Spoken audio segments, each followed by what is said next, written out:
Okay. Good morning to all of you. Today, let us discuss about a topic, unity in diversity in India. This is very important topic from examination point of view, both for civils as well as group 1. Many times a question was asked with regard to the unity in diversity, and question can be asked in any form.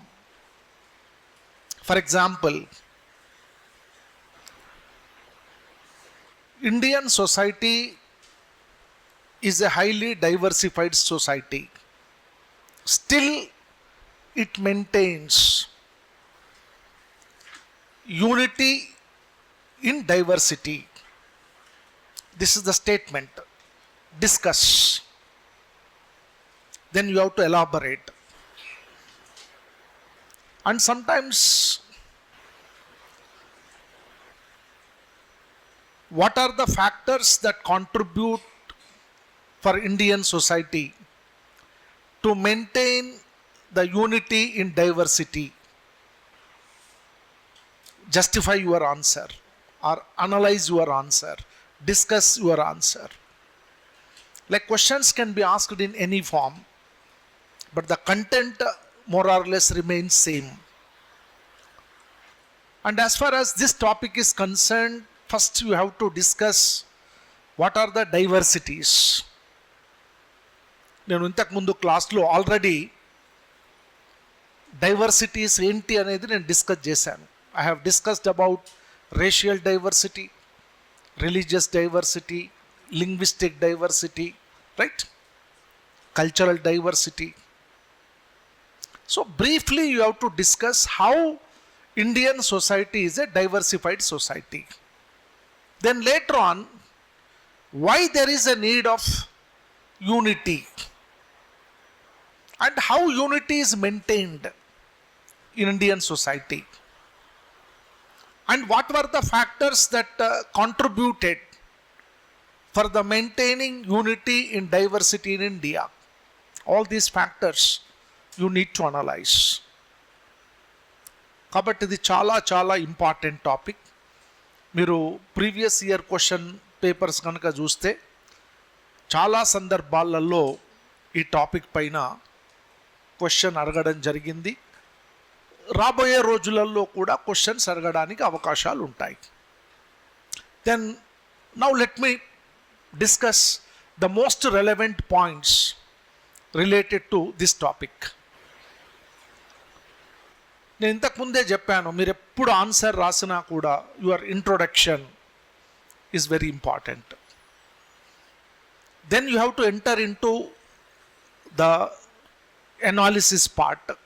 Then ultimately you have to draw a conclusion. So now for this topic, what kind of introduction you are supposed to present? Because the topic is related to Indian society. See this point. India is the 7th largest and the most populous nation of the world, occupying 2.4% of the total world area.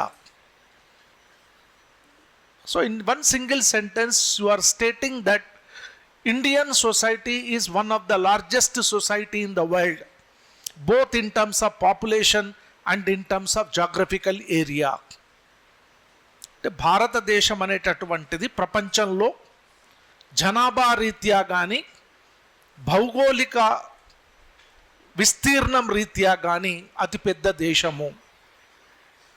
Then it contains about 15% of the world population living in a variety of social, economic, geographical and ecological conditions.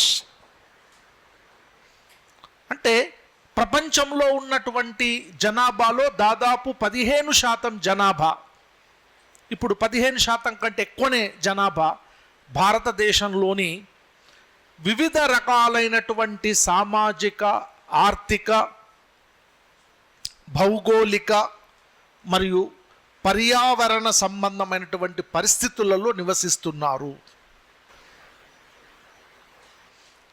The next point, according to United Nations population data, according to United Nations population data, Indian population is around 142.86 crores.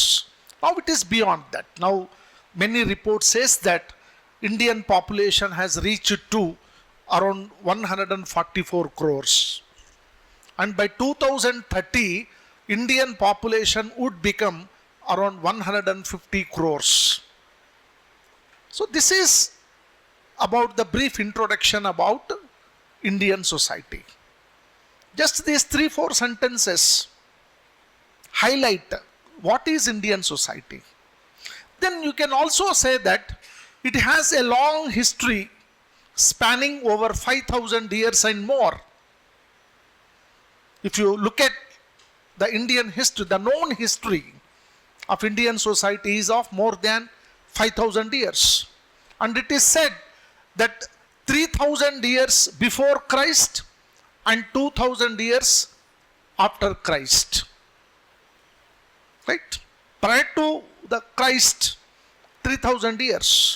It's a known history.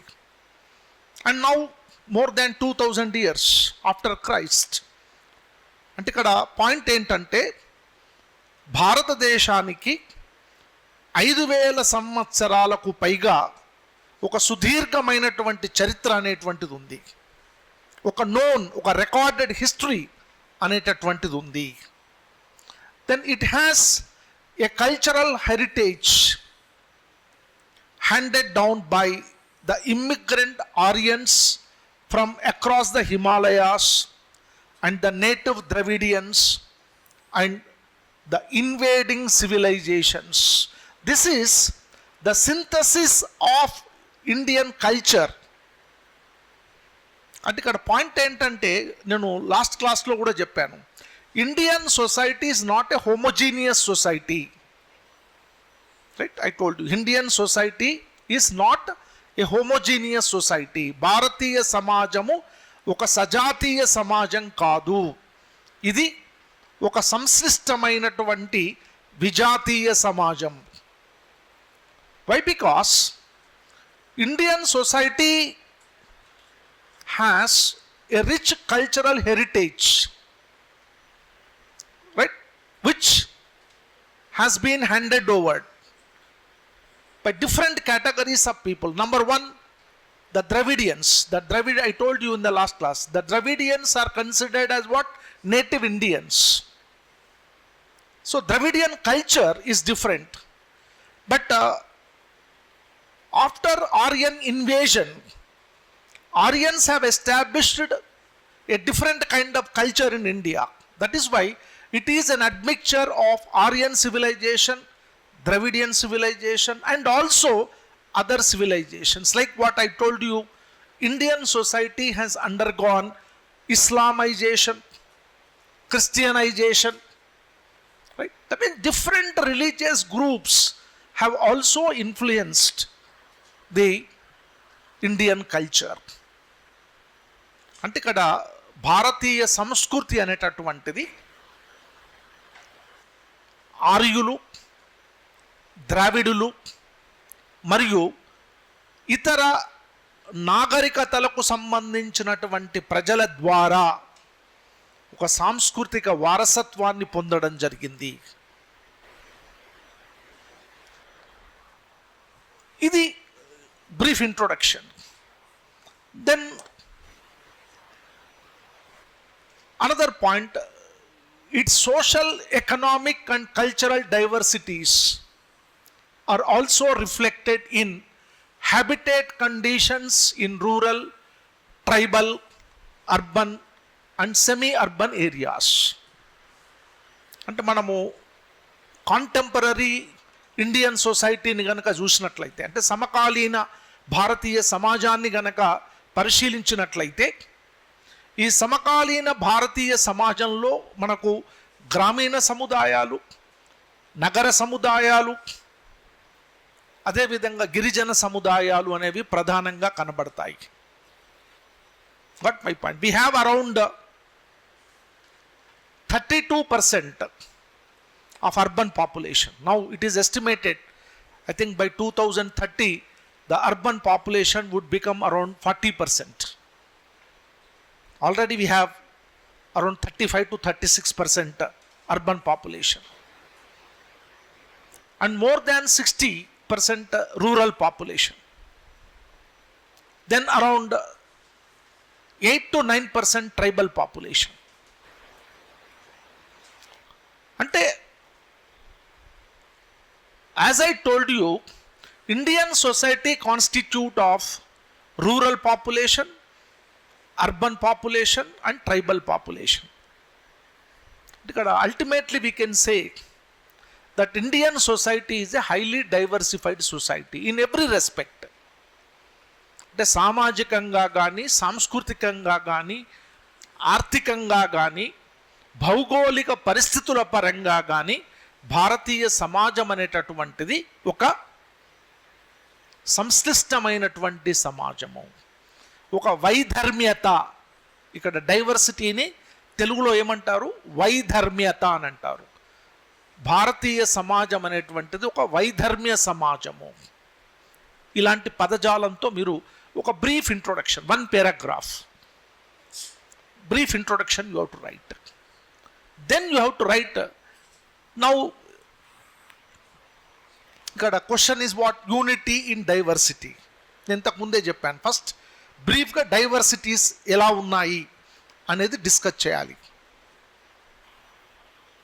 Right? So not only your content but how logically you are presenting your answer is also very important. మీకు ఎగ్జామినేషన్లో అల్టిమేట్గా మనము మార్కులు ఎక్కువ score చేయాలి అంటే కంటెంట్తో పాటు ఆ logical presentation of the answer అనేటువంటిది కూడా చాలా important. That you have to follow. So now for this topic you need to discuss the nature of diversities, how the diversities could be observed in Indian society. See this point. The diversity runs through various races, religions, castes, tribes, languages, social customs, cultural and subcultural beliefs, political philosophies and ideologies. ఈ ఒక్క sentence మీకు మొత్తం అసలు diversity ఏంటో తెలుపుతుంది. మీరు ఒక్కటి గుర్తుపెట్టుకోవాలి, మళ్ళీ రిపీటెడ్గా నేను చెప్తుంటాను, మీరు రాసే ప్రతి సెంటెన్స్ ఆటం బాంబ్ లాగా ఉండాలి. అర్థమవుతుందా? ఒక్క సెంటెన్స్లో 10 విషయాలు వ్యక్తపరచాలి. అది రైటింగ్ స్టైల్. అప్పుడే you can score very good marks. అప్పుడే you can impress upon the examiner. Yeah, now coming to this point, see this, the diversity is in terms of race. అంటే భారతీయ సమాజంలో ఈ వైధర్మ్యత అనేటటువంటి దాన్ని జాతిపరంగా, మతపరంగా, కులపరంగా, గిరిజన తెగల పరంగా, భాషాపరంగా, సామాజిక సంప్రదాయాల పరంగా, సాంస్కృతిక విశ్వాసాల పరంగా, రాజకీయ తాత్విక విచారణ మరియు సైద్ధాంతిక భావజాలాల పరంగా వైధర్మ్యత అనేటువంటిది కనబడుతుంది. అంటే ఏ రకంగా కూడా భారతదేశంలో ఒక హోమోజినిటీ లేదు కదా. We have different political philosophies, political ideologies కదా. మనకు మతపరమైన భావజాలాలు ఉన్నాయి, రైట్? లౌకికవాద భావజాలాలు ఉన్నాయి, హేతువాద భావజాలాలు ఉన్నాయి. అన్ని భావజాలాలు భారతదేశంలో ఉన్నాయి. వివిధ జాతులు, నేను ఇంతకు ముందే చెప్పాను, అందుకొరకే స్పెసిఫిక్గా నేను, ఎందుకంటే అది ఇంపార్టెంట్ టాపిక్ అని లాస్ట్ క్లాస్లో చెప్పాను నేను. ఏంటిది? Racial diversity. రేషియల్ డైవర్సిటీకి సంబంధించి 2 క్లాసిఫికేషన్ చెప్పాను, విచ్ ఇస్ వెరీ ఇంపార్టెంట్. ఎవరు అవి క్లాసిఫై చేసిన వాళ్ళు? B S Guha, correct. సో ఈ పాయింట్ ఫస్ట్ మీరు రాయాల్సి ఉంటుంది.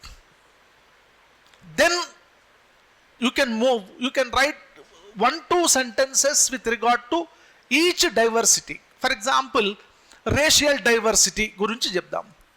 నేను ఇక్కడ ఈ పీపీటీస్లో ఎండ్లో ఇచ్చాను.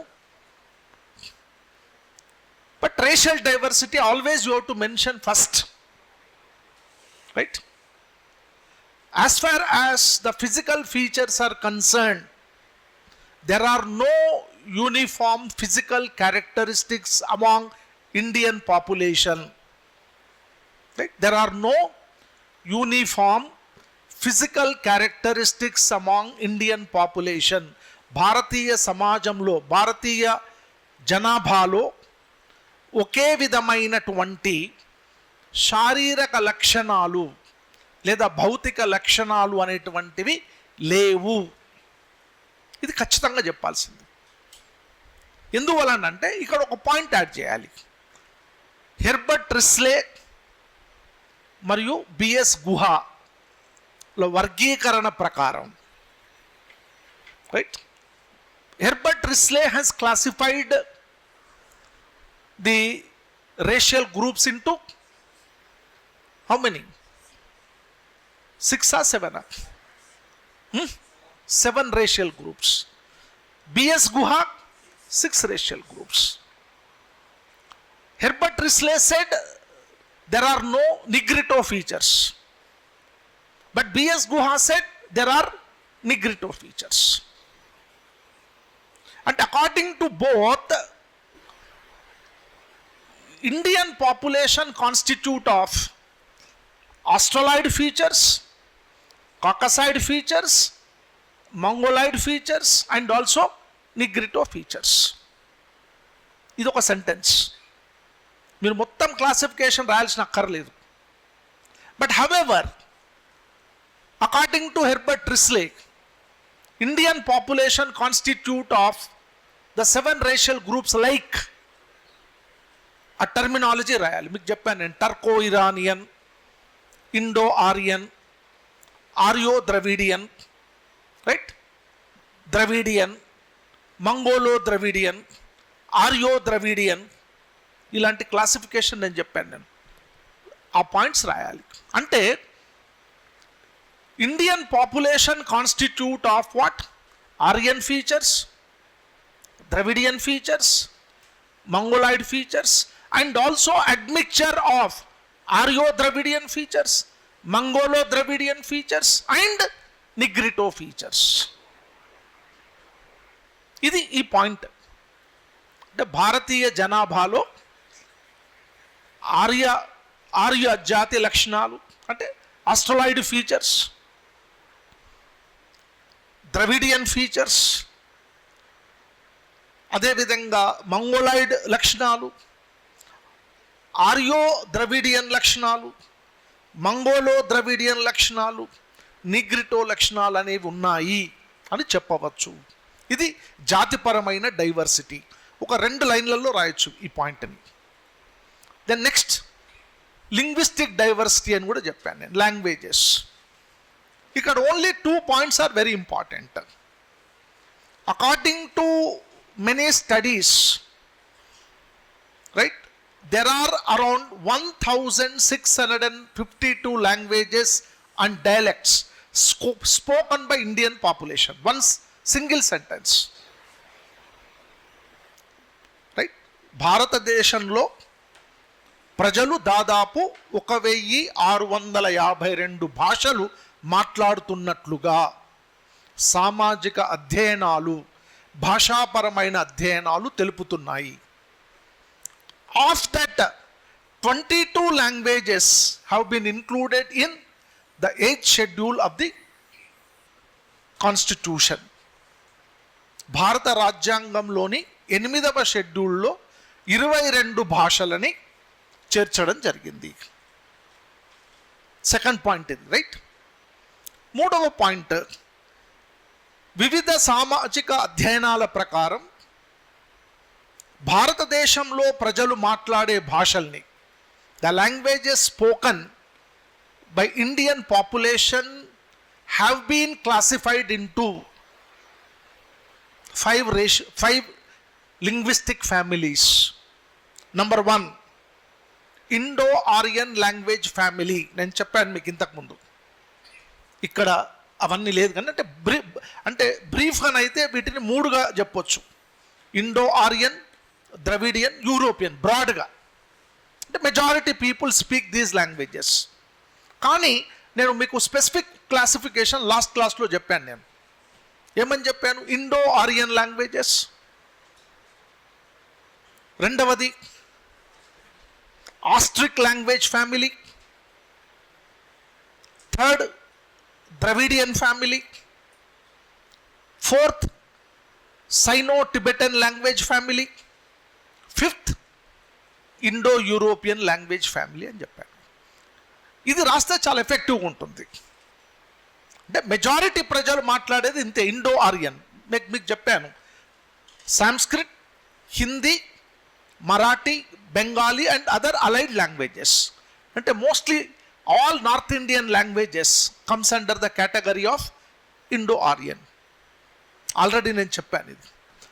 సౌత్ ఇండియన్ పాపులేషన్ మాట్లాడేదంతా ద్రవిడియన్ లాంగ్వేజెస్, మెజారిటీవి. బట్ దాంతోపాటు మనకు కొన్ని యూరోపియన్ లాంగ్వేజెస్, అంటే ఇంగ్లీష్, ఫ్రెంచ్, పోర్చుగీస్. మీకు పుదుచ్చేరి, గోవా లాంటి ప్రాంతాలలో ఫ్రెంచ్ అండ్ పోర్చుగీస్ కాలనీస్ ఉన్నాయి ఇప్పటికీ. వీటితో పాటు సెంట్రల్ ఇండియన్ ట్రైబల్ పాపులేషన్ మాట్లాడే లాంగ్వేజెస్ని ఆస్ట్రిక్ లాంగ్వేజ్ ఫ్యామిలీ అని అన్నాం. అదేవిధంగా మనకు హిమాలయ పర్వత ప్రాంతాలు, తర్వాత ఉత్తర మరియు ఉత్తర పశ్చిమ ప్రాంతాల్లో ఉండేటటువంటి తెగలు, నార్త్ వెస్ట్ ట్రైబ్స్, లడాక్ లాంటి రీజన్లో మాట్లాడే ప్రజల భాషని సైనో టిబెటన్ లాంగ్వేజెస్. అంటే ఇక్కడ పాయింట్ ఏంటంటే, భారతదేశంలో ప్రజలందరూ ఒకే భాషను మాట్లాడరు. ఒక్కొక్క ప్రాంతంలో ఒక్కొక్క రకమైనటువంటి భాషను మాట్లాడటం జరుగుతుంది. కాబట్టి ఇది భాషాపరమైనటువంటి వైవిధ్యత కూడా భారతీయ సమాజంలో ఉన్నది. ఇది ఒక 3 పాయింట్లలో రాసేయచ్చు. ఓకే, ఇది దీనికి ఎక్స్ప్లెనేషన్ ఇచ్చాను నేను, ఏ లాంగ్వేజ్ దేని వస్తుంది. ఇక religions, this is the most important one. For the past 5000 years various religious groups have originated or have settled in Indian society. Do you get my point? Various religions have been originated. In fact, Hinduism is considered as the native religion, right? But as far as Hinduism is concerned, there is no historical evidence that when Hinduism has originated, right, who has established Hinduism, right, and what are the roots for Hinduism, nobody knows. That is why Hinduism is considered as a way of life. మనము ఇతర మతాల్లాగా చూసుకుంటే హిందూ మతం ఎప్పుడు ఆవిర్భవించింది, హిందూ మతాన్ని స్థాపించింది ఎవరు, హిందూ మతానికి మూలాధారాలు ఏమి అనేవేం లేవు. కాకపోతే only Hinduism is considered as a Vedic religion. The Vedas are considered as the roots for the emergence and evolution of Hindu religion. ఇదొకటి. అంటే హిందూ మతం అనేటటువంటిది ఒక native religion and it has its own philosophy. ఆ point I come to that point later. Second, there are certain religions which originated as a reactionary religions. Hindu religion is further divided into different castes and subcastes. Right? I told you, Hindu religion is further divided into castes and subcastes. Hindu matam వివిధ కులాలుగా ఉపకులాలుగా విభజించబడింది. The next point ఏంటంటే, హిందూ కుల వ్యవస్థకు వ్యతిరేకంగా, that means opposing the caste rigidities in Hindu society, certain religions have emerged as a reactionary religions. అవేంటి? బౌద్ధ మతము, సిక్కు మతం. Actually, they are considered as reactionary religions. Buddhism and Sikhism has evolved as a reactionary religions. All these three are considered as the native religions. Then apart from that, at different points of time, different religions have entered into Indian society. Most importantly, three religions ప్రధానంగా చెప్పాల్సినటువంటివి: ఇస్లాం, Christianity and Zoroastrianism. They have entered into Indian society, and all these religions are coexisting. That is why the coexistence of the various religious groups resulted into religious pluralism in India. Religious pluralism in India. ఈ point మీరు ఖచ్చితంగా రాయాలి. అంటే వివిధ మతాలు భారతీయ సమాజంలో గత 5 సంవత్సరాలుగా రైట్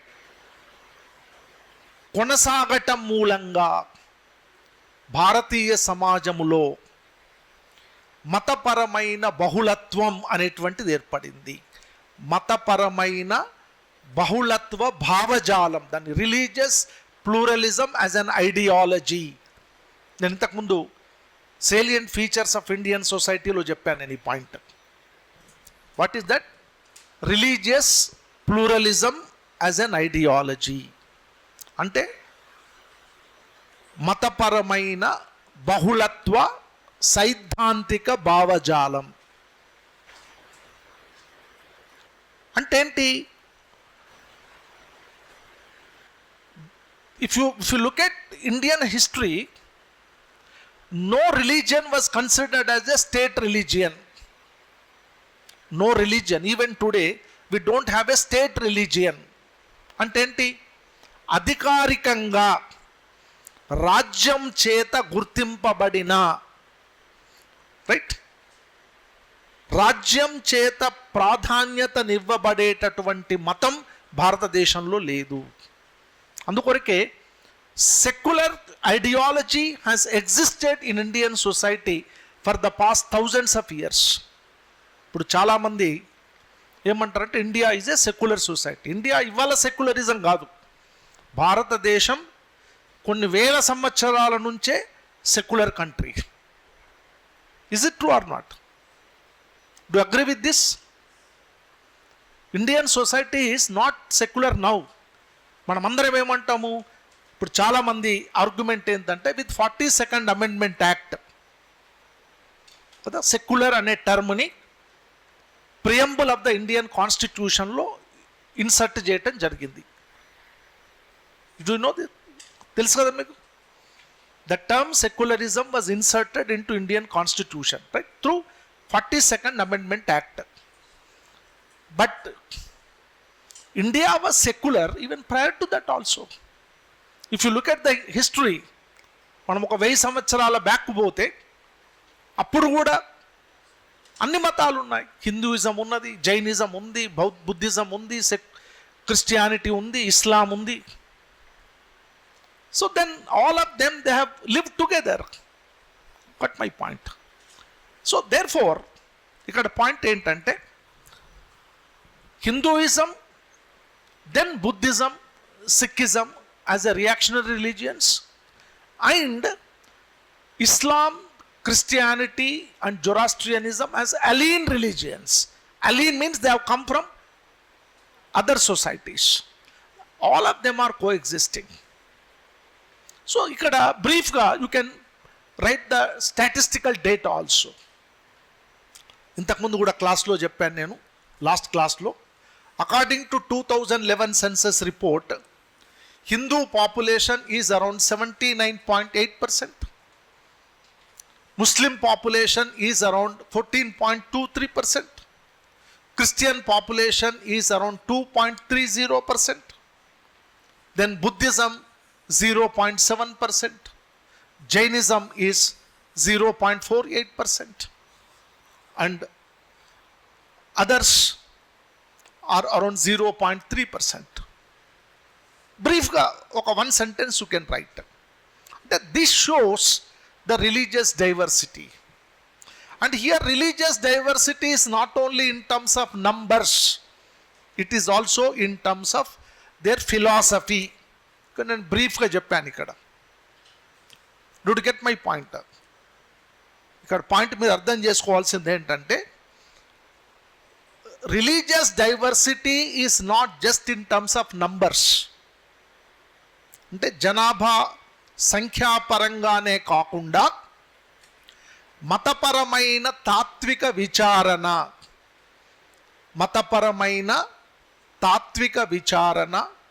మరియు సైద్ధాంతిక భావజాల పరంగా కూడా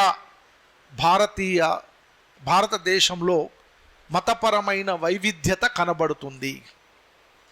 religious diversity could be seen in terms of their religious philosophy and religious ideology. ఈ point important. that is actually diversity, right? Then how they are diversified? బ్రీఫ్గా కొన్ని పాయింట్స్ రాయొచ్చు. For example, Hinduism believes certain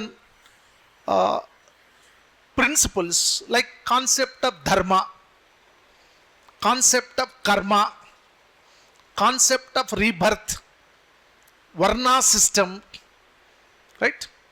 Ashrama system, purusharthas. They are considered as the philosophical foundations of Hindu religion. నేను ఒకటి again చాలా simple one single సెంటెన్స్లో చెప్తున్నాను.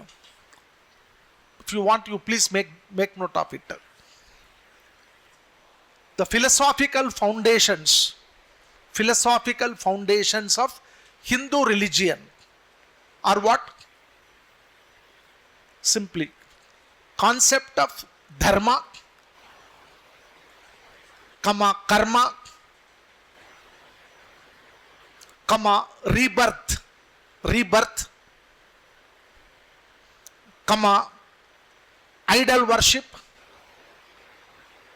idol worship, concept of soul,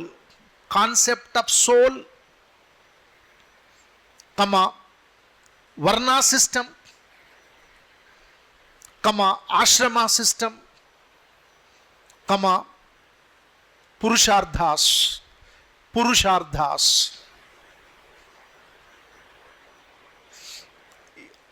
బ్రీఫ్గా అంటే ఈ ఒక పాయింట్ అనేది ఏంటంటే, అసలు రిలీజియస్ ఫిలాసఫీ ఆఫ్ హిందూయిజం ఏంటో చెప్తుంది. నేను చెప్పాను, let me just for your understanding I want to explain you need not write everything.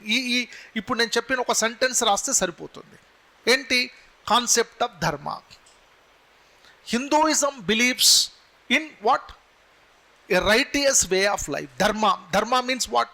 Which is acceptable to the society, right? That should be acceptable to the individual. What is right for the society should be right to the individual.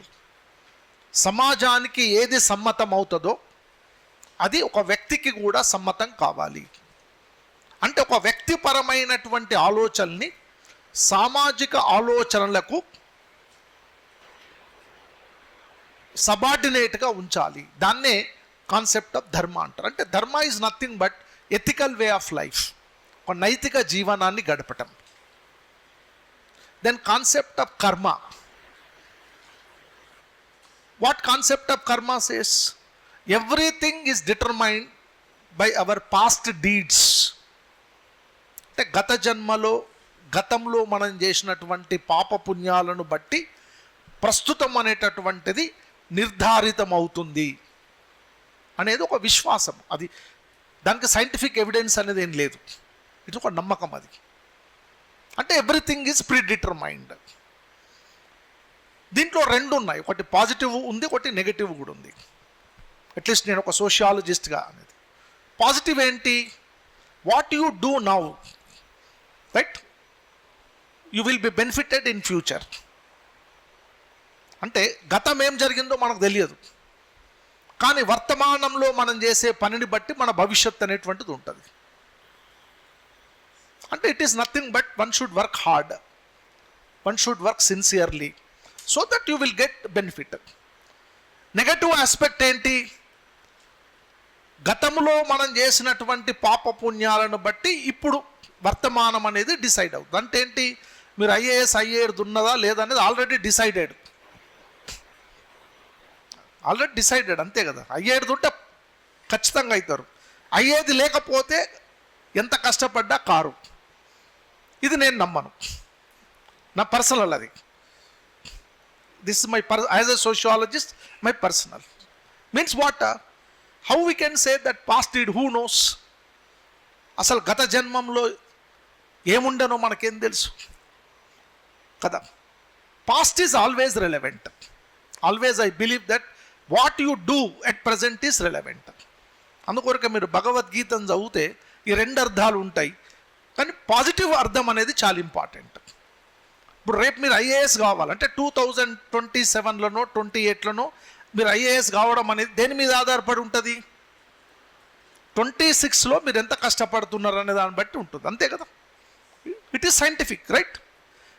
But 26 కంటే ముందు ఏమైందో మనకు తెలియదు. మనం చిన్నప్పుడు ఏం చేసినామో తెలియదు, అంతకుముందు జన్మలో ఏమున్నామో మనకు తెలియదు. దాని గురించి బాధ కావాల్సిన అవసరం లేదు.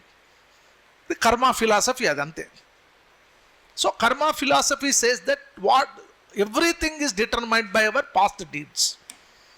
అంటే 28లో 27లో మన సక్సెస్ అనేది 26లో మనం చేసే వర్క్ను బట్టి డిసైడ్ అయి ఉంటుంది. అది మనం కర్మ ఫిలాసఫీగా నమ్మవచ్చు. ఇది హిందూ రిలీజియన్లో ఉన్న ఫిలాసఫీ. రెండవది, Hinduism believes in the concept of soul, అంటే ఆత్మయందు గల విశ్వాసం.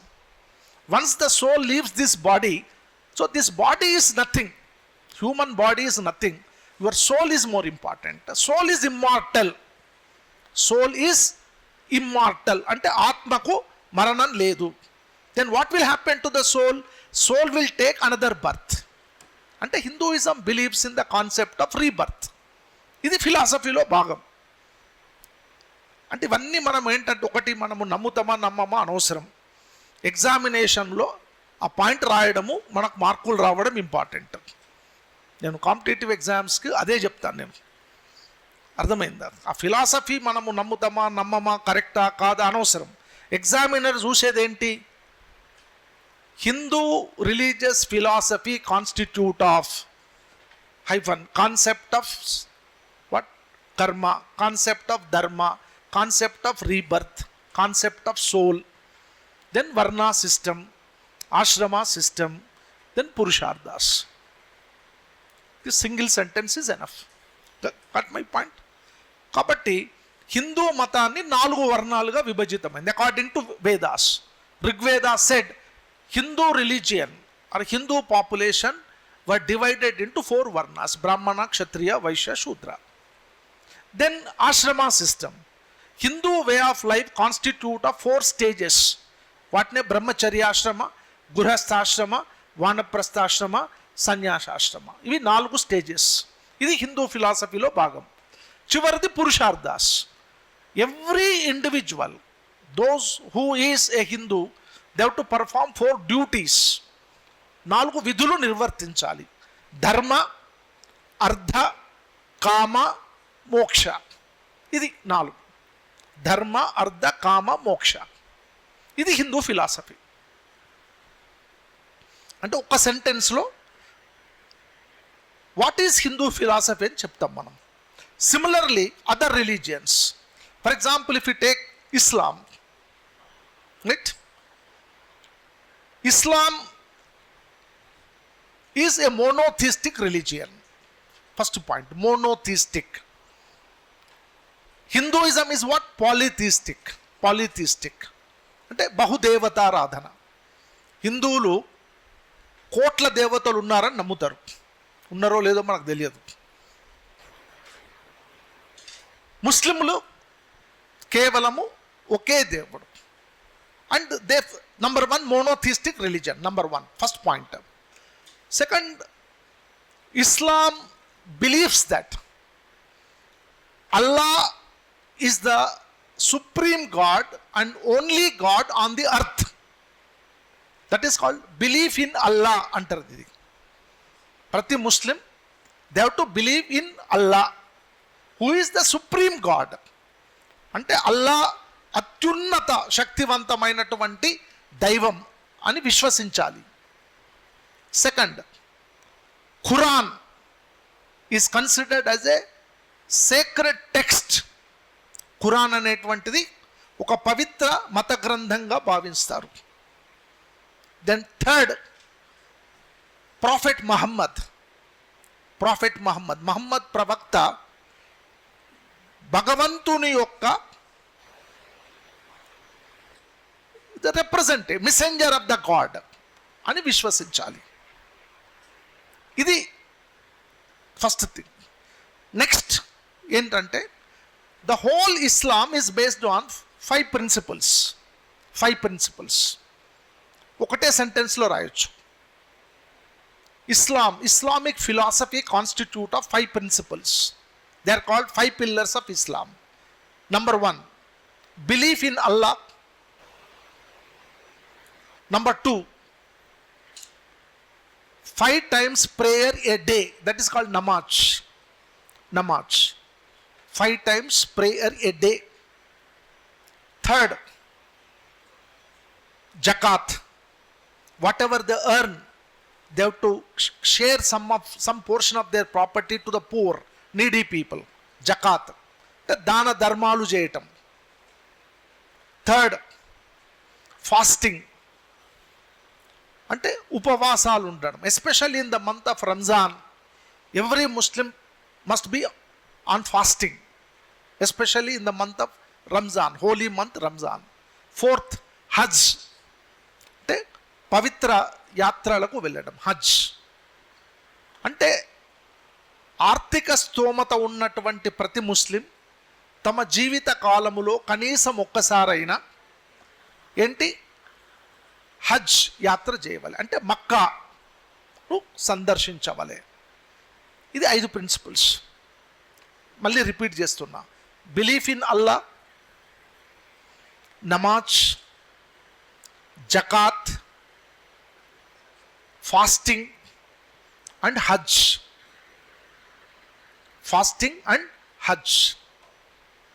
ఇది ఇస్లాం ఫిలాసఫీ. ఇంకా చాలా ఉన్నాయి, అవన్నీ అవసరం లేదు. ఇలాగే Christianity. Christianity believes that Jesus Christ is the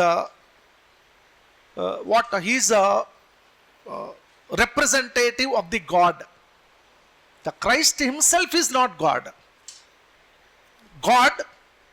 but Christ has born, right, for the upliftment of the people. And mainly Christianity believes in peace and love. Whole Christian philosophy lo undadi peace and love. And Bible is considered as the sacred text for the Christianity. But however, there are many sects and subsects among Christians. Though all of them believe in the philosophy of Jesus Christ. Just few points. So like that, my suggestion is that at least with regard to these major religions, you can write few points like what Buddhism says, what Jainism says, right? These brief points I have given in another PPT. You need not write everything. One single sentence you have to write about religious diversity. Then that point is over. Then third diversity is caste. Third point you have to write about the caste. Then I told you caste system is closely associated with Hindu society. I have given description that if you look at the Hindu society is divided into castes. No, sorry, first Varna, then caste, then subcaste.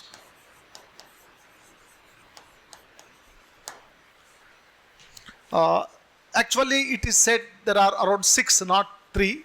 There are around 6,000 castes in the country. Okay. Then yesterday I told you, the earlier class lo చెప్పాను నేను, what are the characteristics of the caste అని చెప్పాను నేను. Brief, huh? Caste characteristics.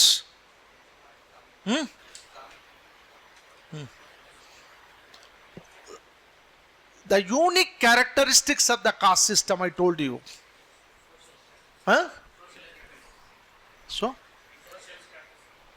Social? Characteristics చెప్పాను నేను, బ్రీఫ్గా చెప్పాను నేను.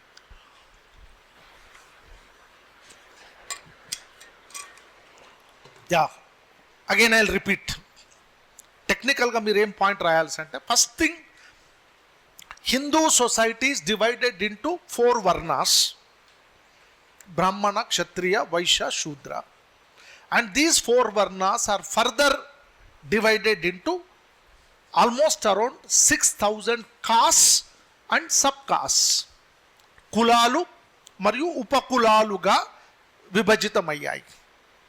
This point you have to write, and there are around 6,000 castes. And what are the typical feature of the caste? How caste is different? Each caste is different from other caste. భారతదేశంలో ఏ 2 కులాలు కూడా సమానమైనవి కావు. Right? Every caste is different from another caste. They distinguish themselves from others. On what basis? So ఇక్కడ టెక్నికల్గా మీరు ఏం రాయాల్సి అంటే, there are certain traditional features of the caste like ascriptive status,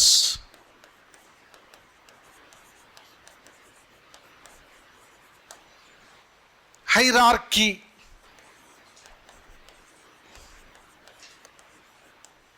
చెప్పానా ఈ పాయింట్స్? గుర్తుకొచ్చినాయా? Hierarchy, endogamy, hereditary, occupations,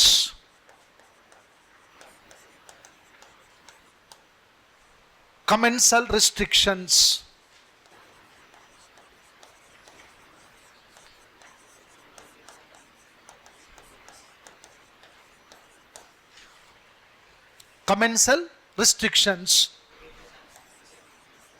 yeah, caste panchayats, etcetera అని చెప్పాను. ఒకటి ప్రివిలేజెస్ అండ్ డిసబిలిటీస్ అని కూడా చెప్పాను. ఒక్క సింగిల్ సెంటెన్స్లోనే కాస్ట్ సిస్టమ్ ఏంటో మీరు రాయొచ్చు. రైట్? అర్థమైంది కదా? So on the basis of these characteristics, every caste is different from another caste. This is called caste diversity. అర్థమైంది? For example, rule of endogamy అంటే ఏంటి? కులం అంతర్వివాహ సమూహం అని చెప్పాను. అంతర్వివాహ సమూహం means a person is suppose to marry with in their own caste. అంటే you should not marry from another caste. So they are different. Occupation, each caste they have a traditional occupation. మనము గ్రామాలకు వెళ్తే మనకు స్పష్టంగా కనబడుతుంది, right? Agriculturist, Brahmin priest, ఒక carpenter, ఒక blacksmith, ఒక goldsmith. It's all cost occupations. So people differ in terms of their caste status. And again I told you, hierarchy in a caste system, certain castes are considered superior, right? And others are inferior. There is a lot of social distance between different caste groups. Social distance. వివిధ కులాల మధ్య సామాజిక దూరము అనేటువంటిది ఉంటుంది. నేను cost system గురించి నేను సపరేట్గా will discuss. So here you have to write briefly about caste diversity. Then tribes. In India we not only have the caste, we also have what? Tribes. According to statistics, ఇక్కడ చూడండి, there are around 730 scheduled tribes recognized under Article 342 of the Indian Constitution. ఇది గుర్తుపెట్టుకోండి, మీకు చాలా సందర్భాల్లో objective టైప్స్ల క్వశ్చన్లు అడిగారు, right? ఒక సమూహాన్ని ఒక ట్రైబ్గా ఏ ఆర్టికల్ ప్రకారం గుర్తిస్తారు? భారత రాజ్యాంగంలోని 342 ఆర్టికల్ ప్రకారం. సపోజ్ ఏదైనా ఒక గ్రూప్ మమ్మల్ని ట్రైబ్గా గుర్తించుండ్రి అని ప్రభుత్వానికి ఒక విన్నపం చేసుకుంటే దానికి ఒక ప్రొసీజర్ ఉంది. ఆ ప్రొసీజర్ అంతా దేంట్లో ఉంటుంది? ఆర్టికల్ 342లో ఉంటుంది. అంటే భారతదేశంలో ఉన్నటువంటి ట్రైబ్స్ అన్నిటినీ కూడా అధికారికంగా ఆర్టికల్ 342 ద్వారా గుర్తించడం జరుగుతుంది. ఈ పాయింట్ చాలా important point. So today there are around 730 tribes. So, and according to the 2011 census report, the tribal population is around 10.4 crores. ఇప్పుడు చాలా పెరిగింది అనుకోండి. Now latest data, it's not available, but it is estimated that tribal population is around 9% of the total Indian population. 9% of the total Indian population. Okay. Then, as I told you, there are certain tribes whose population is very large. అంటే భారతదేశంలో అత్యధిక జనాభా ఉన్నటువంటి గిరిజన సముదాయాలు ఉన్నాయి. అందులో for example Santhals, Bhils, Meenas, Gonds, Munda, Naga, Khasi, Oraon, Garo, Ho. ఇవి కొన్ని ఎగ్జాంపుల్స్. మీరు అన్ని రాయాల్సిన అక్కర్లేదు, but at least you should know tribes like Santhal, Bhils, Gonds, Munda. These are the most prominent tribes in India in terms of population. Last క్లాస్లో చెప్పాను నేను, Santhal population is around 4 million నౌ. 4 million, very big tribe. Bill almost 3.5 to 4 million.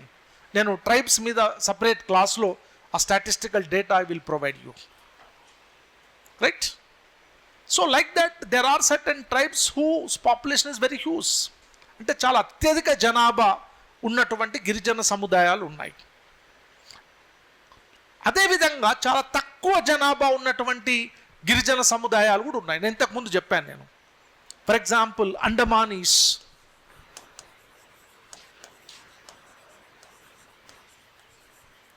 తర్వాత జారవా.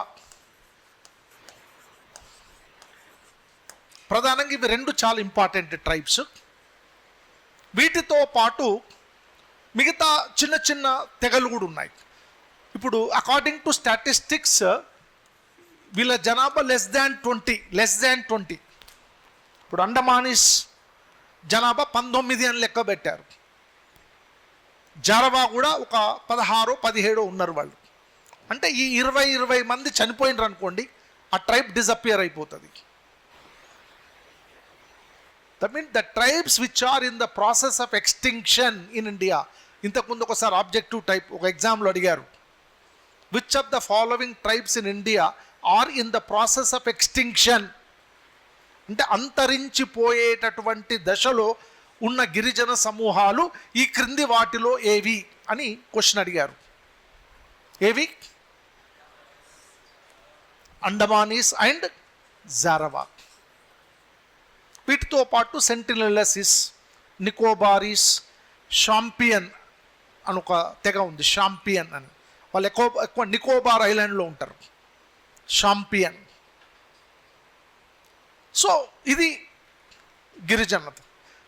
ఇక్కడ స్పెసిఫిక్గా చెప్పాల్సింది ఏంటంటే, అంటే వై ట్రైబల్ డైవర్సిటీ అని ఎందుకు అంటాం మనము అనే దానికి ఒక పాయింట్ ఏం రాయొచ్చు అంటే,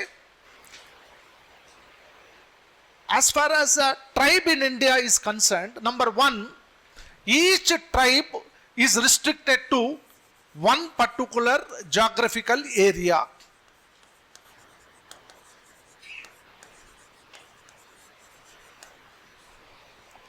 Geographic isolation, got my point. అంటే భౌగోళికంగా ఏకాకీకరణ ఉన్నటువంటి సముదాయం అది. ఇప్పుడు ఫర్ ఎగ్జాంపుల్ గోండ్ ఉన్నారు అనుకోండి, Rajgonds can be seen only in Adilabad. మళ్ళీ మీరు ఎక్కడో పోయి ఒరిస్సాలో చూస్తే కనబడరు, రాజస్థాన్లో చూస్తే కనబడరు. What my point. ఇప్పుడు ముండా ట్రైబ్ ఉంది, ముండా ట్రైబ్ అంటే there only in Jharkhand and Bihar. ఇంకొక చోట ఉండరు, తెలంగాణలో ఉండరు, ఆంధ్రాలో ఉండరు. చెంచు ఉన్నారు అనుకోండి, కేవలం ఆంధ్ర తెలంగాణ బార్డర్లో ఉంటారు, ఇంకెక్కడ ఉండరు. అంటే ఏంటి? Each tribe is restricted to one particular geographical area. ఇది గుర్తుపెట్టుకోండి. Then each tribe they have a specific language. Got my point. ఇప్పుడు మీరు ఆదిలాబాద్ వెళ్తే మనకు గోండ్స్ ఉంటారు, కోలం ఉంటారు, ప్రధాన్ ఉంటారు, లంబాడా ఉంటారు. ఈ నలుగురికి 4 లాంగ్వేజెస్ వేరు, ఎవరి భాష వారిది. Got my point. Each tribe they have their own specific language. That means they are separated from others. Then third, culture.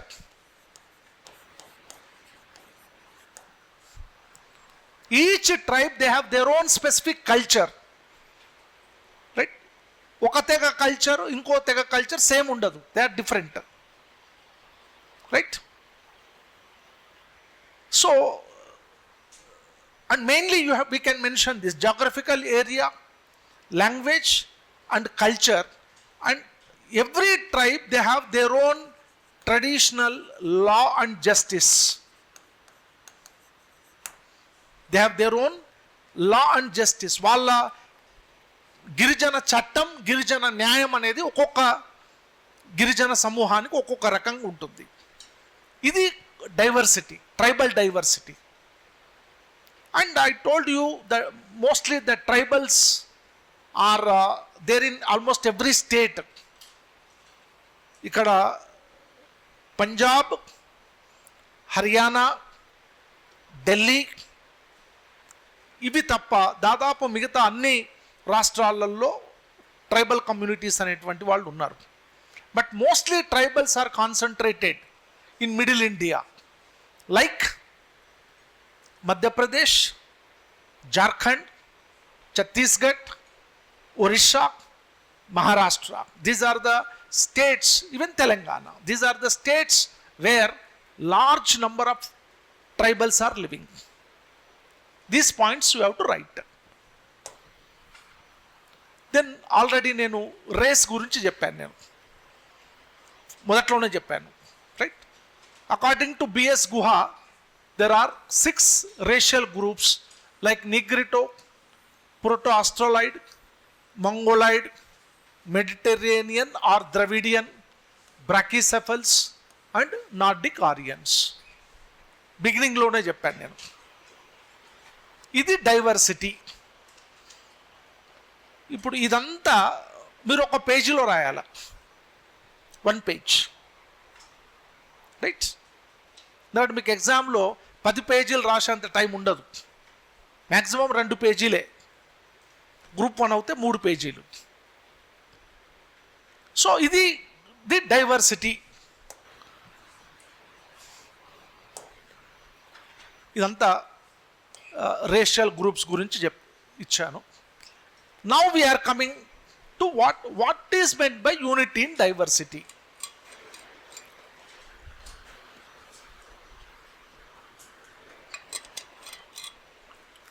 అంటే నేను ఈ పీపీటీస్ కూడా ఎలా చేశానంటే, నార్మల్గా ఇట్ ఈస్ మై స్టైల్. ఆ టాపిక్కి ఆన్సర్ అనే దాన్ని ఒక లాజికల్ ఆర్డర్లో ఎలా రాయాలి అనేది ఇంపార్టెంట్. మీకు ఎగ్జామినర్ చూసేటప్పుడు కన్క్లూజన్ తీసుకొచ్చి ఇంట్రొడక్షన్ తీసుకొచ్చి మధ్యలో పోయి లాస్ట్కి రాస్తే మార్కులు రావు. అంటే స్టూడెంట్కి క్లారిటీ లేదు అని మార్కులు వేయరు. అర్థమైందా? చాలా ఎగ్జామినర్ అంటే మేము వాటిలో మళ్ళీ పదే చెప్తున్నా, 35 ఏళ్ళ జీవితం అందులో గడిపినాం కాబట్టి మాకు తెలుసు.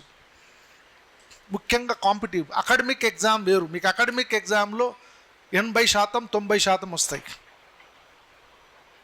కదా, కానీ కాంపిటేటివ్ ఎగ్జామ్లో 50% రావడం కూడా కష్టమే. 50% మీరు వచ్చిండ్రంటే టాపర్. సివిల్స్లను అయితే 50 to 52 వస్తే మీరు టాప్ 10 ర్యాంకులలో ఉంటారు. మొన్న 25 రిజల్ట్ చూడండి, 52%. ప్రిలిమ్స్కు 92 మార్కులు, 200కు 92 మార్కులు వస్తే ప్రిలిమ్స్ క్వాలిఫై అయినరు. అంటే ఎంత? 50% కూడా కాదు. అంటే అంత టఫ్ ఉంటుంది. రెండవది, మేము డిస్క్రిప్టివ్ ఎగ్జామ్ వాల్యూ చేసేటప్పుడు బంగారం గొలుసెట్ అయిన బంగారం అమ్మేటైన ఎట్లా కొలుస్తాడు బంగారంను?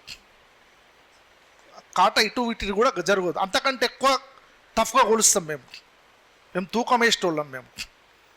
అంటే ప్రొఫెసర్ని కాబట్టి చెప్తున్నాను నేను, అది ధైర్యంగా చెప్తున్నాను నేను.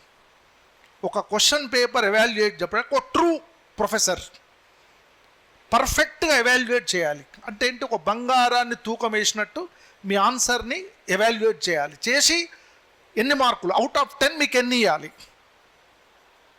6 ఇవ్వాలన్నా, 7 ఇవ్వాలన్నా, 4 ఇవ్వాలన్నా, 2 ఇవ్వాలన్నా, 1 ఇవ్వాలన్నా? ఇవన్నిటికీ నేను రిపీటెడ్గా చెప్తున్నాను. నేను స్టూడెంట్స్కి అందరికి మీకు తెలివి ఉండడం కాదు, మీ తెలివిని ప్రజెంట్ చేసేటటువంటి స్కిల్ కూడా ఉండాలి. అందుకొరకే సక్సెస్ అయిన వాళ్ళు అందరూ తెలివి ఉన్నోళ్ళు కాదు, స్కిల్ ఉన్నోళ్ళు అంతే. వాళ్ళకు ఉన్నదాన్ని కొంచెం స్కిల్ఫుల్గా ప్రజెంట్ చేయటం. అర్థమైంది కదా? అంటే ఏంటి? What is skill? నేను చెప్పాను, ఇంట్రొడక్షన్, ఎఫెక్టివ్ ఇంట్రొడక్షను. ఆ క్వశ్చన్ ఏ లాజికల్ ఆర్డర్లో డిమాండ్ చేస్తున్నది ఆన్సర్ని. ఒక లాజికల్ ఆర్డర్ ఉంటుంది ప్రతిదానికి. అందుకొరకే నేను ఇప్పుడు మనం ఏం డిస్కస్ చేసినాము? ఇంట్రొడక్షన్ డిస్కస్ చేసినాము, డైవర్సిటీ డిస్కస్ చేసినాము. ఇప్పుడు క్వశ్చన్ ఏమంటున్నారు? యూనిటీ ఇన్ డైవర్సిటీ అంటున్నాడు. అసలు ఏంటి? What is unity in diversity? బ్రీఫ్గా రాయాలి. Why? Look at this point.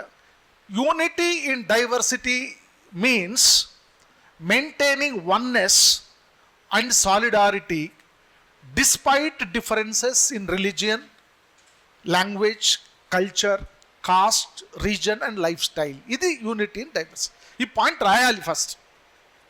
అంటే క్వశ్చన్ ఈజ్ ఎక్స్పెక్టింగ్ దట్. భిన్నత్వంలో ఏకత్వం అంటే ఏంటి? That is what unity in diversity means maintaining oneness. Do get my point? ఇప్పుడు ఫర్ ఎగ్జాంపుల్ ఇక్కడ మనం కూర్చున్న వాళ్ళందరము వివిధ మతాలకు సంబంధించిన వాళ్ళం కావచ్చు, వివిధ కులాలకు సంబంధించిన వాళ్ళం కావచ్చు కదా, వివిధ భాషలకు సంబంధించిన వాళ్ళం కావచ్చు. అయినా మనమంతరం ఒకటే, మనమంతా భారతీయులం, లేదా మనమంతా సివిల్ సర్వీసెస్ ఆస్పిరెంట్స్ మీ అనే ఒక భావన, కామన్నెస్, ఒక వన్నెస్ అనే ఉండదాన్ని unity in diversity. What my point? That is required in India,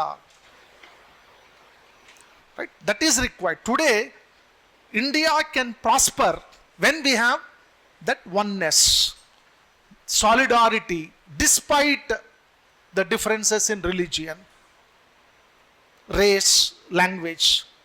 So it reflects the idea that diversity does not divide a nation. చూడండి, ప్రతి పాయింట్ చాలా జాగ్రత్తగా అర్థం చేసుకోవాలి. It reflects the idea that diversity does not divide nation, rather it enriches it.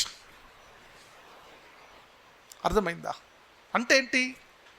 భారతదేశంలో ఉన్న ప్రజలు వివిధ మతాలకు, వివిధ కులాలకు, వివిధ సంస్కృతులకు చెందిన మనమంతా ఒకటే, మనమంతా కలిసి ఈ దేశాన్ని బలోపేతం చేయాలనే భావన అంతర్గతంగా ప్రజలలో ఉంటుంది. ఆ భావన అనేది అవసరము. ఆ భావననే యూనిటీ ఇన్ డైవర్సిటీ అని అంటారు. That's in India people may look different, speak different languages and follow different customs, but they identify themselves as Indians first. Got my point? But suppose if you become an IAS officer, imagine, right, or IPS officer, మీరు ముస్సోరికి పోతే అక్కడ జమ్మూ కాశ్మీర్ వాళ్ళు ఉంటారు, అస్సాం వాళ్ళు ఉంటారు, తెలంగాణ వాళ్ళు ఉంటారు, తమిళనాడు ఉంటారు, కేరళ ఉంటారు కదా. బట్ అందరు ఆఫీసర్సే, అందరూ ఒకటేంటి, ఈ దేశానికి సర్వ్ చేయడానికి వీఆర్ సెలెక్టెడ్. అది వన్నెస్. అర్థమవుతుందా? I'm giving you that as an example. That means though people speak different languages, but when it comes to the nation, everybody should feel that they are Indian. That means what is required? Nationalism is required. Indian nationalism.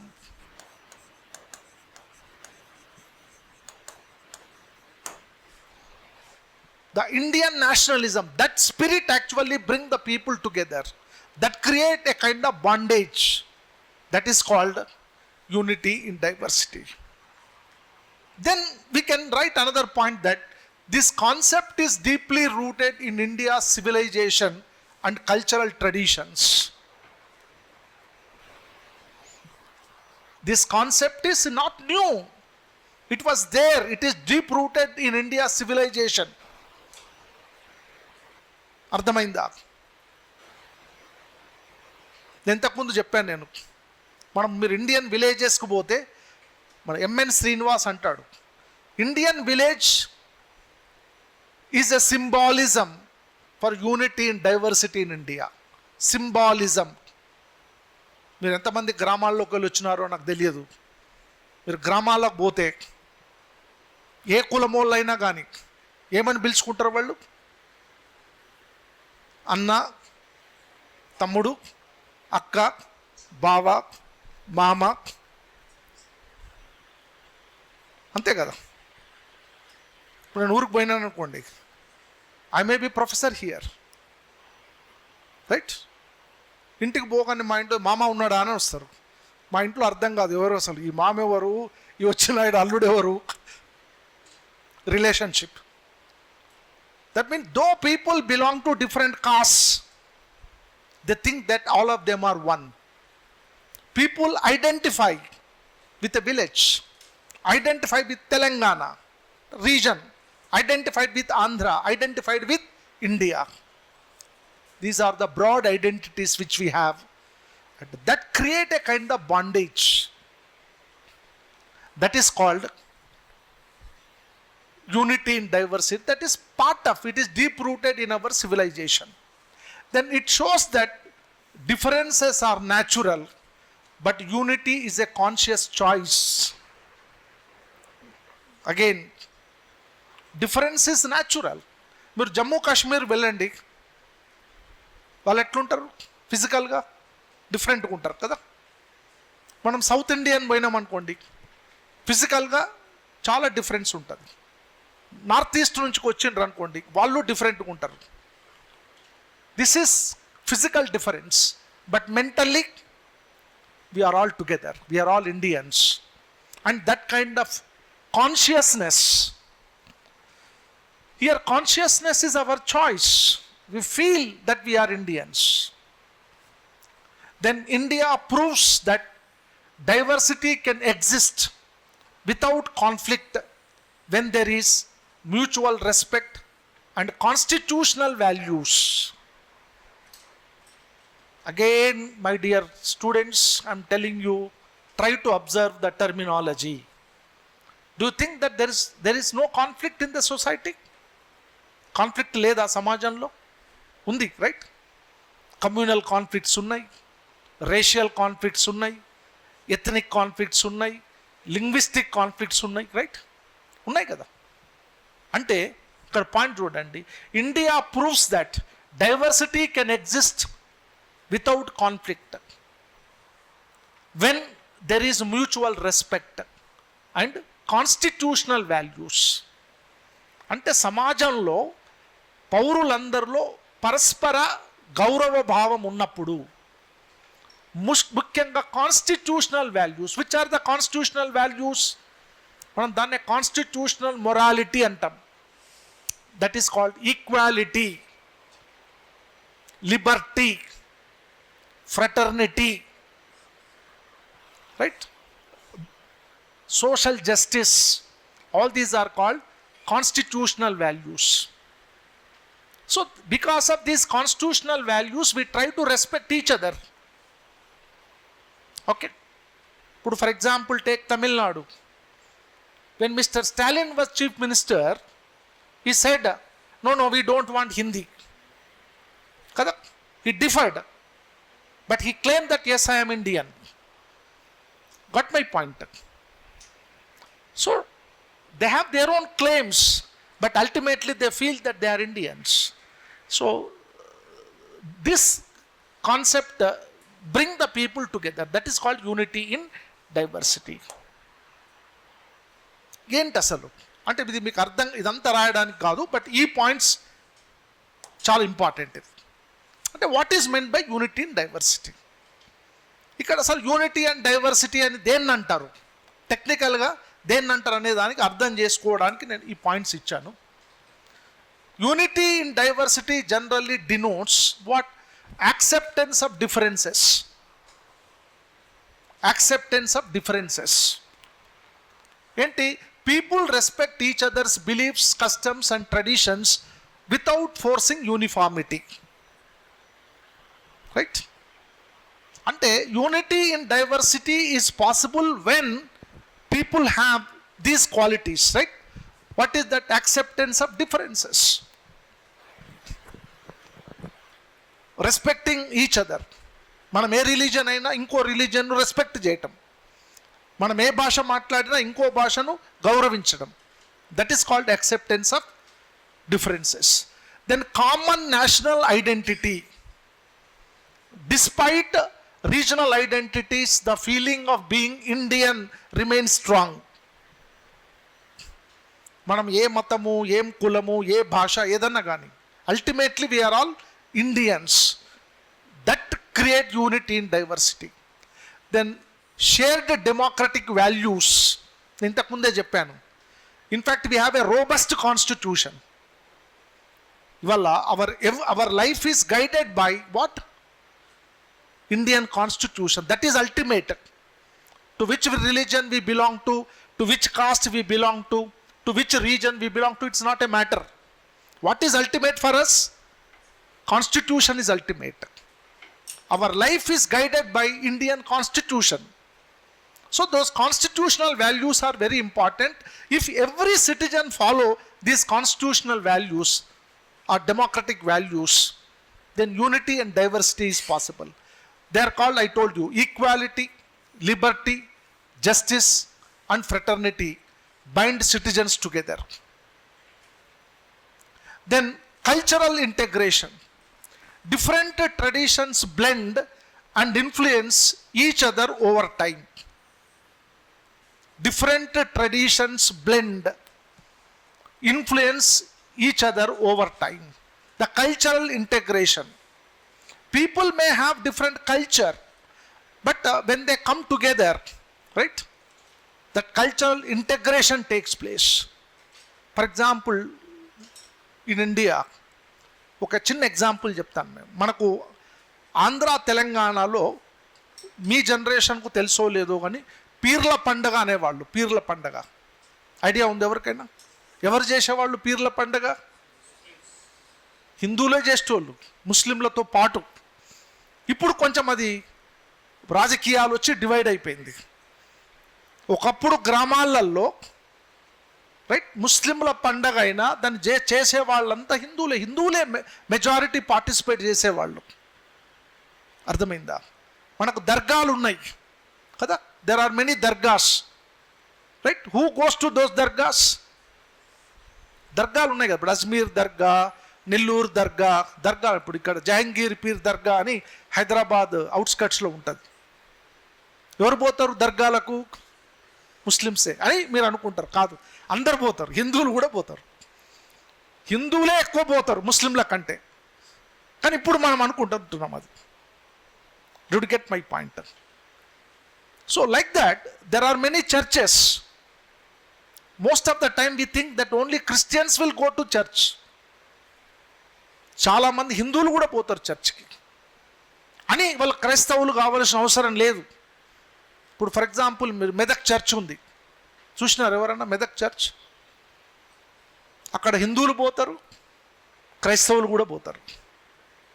అంటే ఇక్కడ point ఎందుకు చెప్తున్నా అంటే cultural integration that depend upon the belief, respect towards the culture of other religious groups. మనకు cultural integration was part of Indian society. Then emotional integration, a sense of belonging and patriotism connect citizens across regions. Emotional integration, దీనికి ఒక example చెప్తాను నేను. Cricket match ఉందనుకోండి, India Pakistan cricket match ఉన్నదంటే ఇక రోజు ఏదో పెద్ద యుద్ధం జరగబోతున్నది అన్నంత ఫీలింగ్ ఉంటుంది, ముఖ్యంగా యూత్లో. అవునా కదా? ఇక్కడ ఉప్పల్ స్టేడియంలో క్రికెట్ మ్యాచ్ అవుతుందంటే ఒక పెద్ద ఎమోషనల్ ఇంటెగ్రేషన్. అప్పుడు ఇండియన్స్ అందరు ఏంటి, ఏ రిలీజన్, ఏ కాస్ట్, ఏ రీజన్ అనేది కాదు. ఇండియన్స్ అంతా ఏమనుకుంటారు? ఎవరు గెలవాలనుకుంటారు? ఇండియానే గెలవాలనుకుంటారు. పాకిస్తాన్ గెలవాలనైతే అనుకోరు కదా మ్యాక్సిమం. ఎందుకు అనుకుంటారు? We are emotionally integrated, that bring all of them together. ఎగ్జాంపుల్గా చెప్తున్నాను. అంటే ఇక్కడ point simply acceptance of differences, common national identity, shared democratic values, cultural integration and emotional integration. This actually create unity in diversity. టెక్నికల్గా రాసేటప్పుడు ఇదంతా అక్కర్లేదు, ఈ పాయింట్లు మీకు తెలిస్తే చాలంతే. ఒకటే sentence. Then role of constitution in promoting unity in diversity.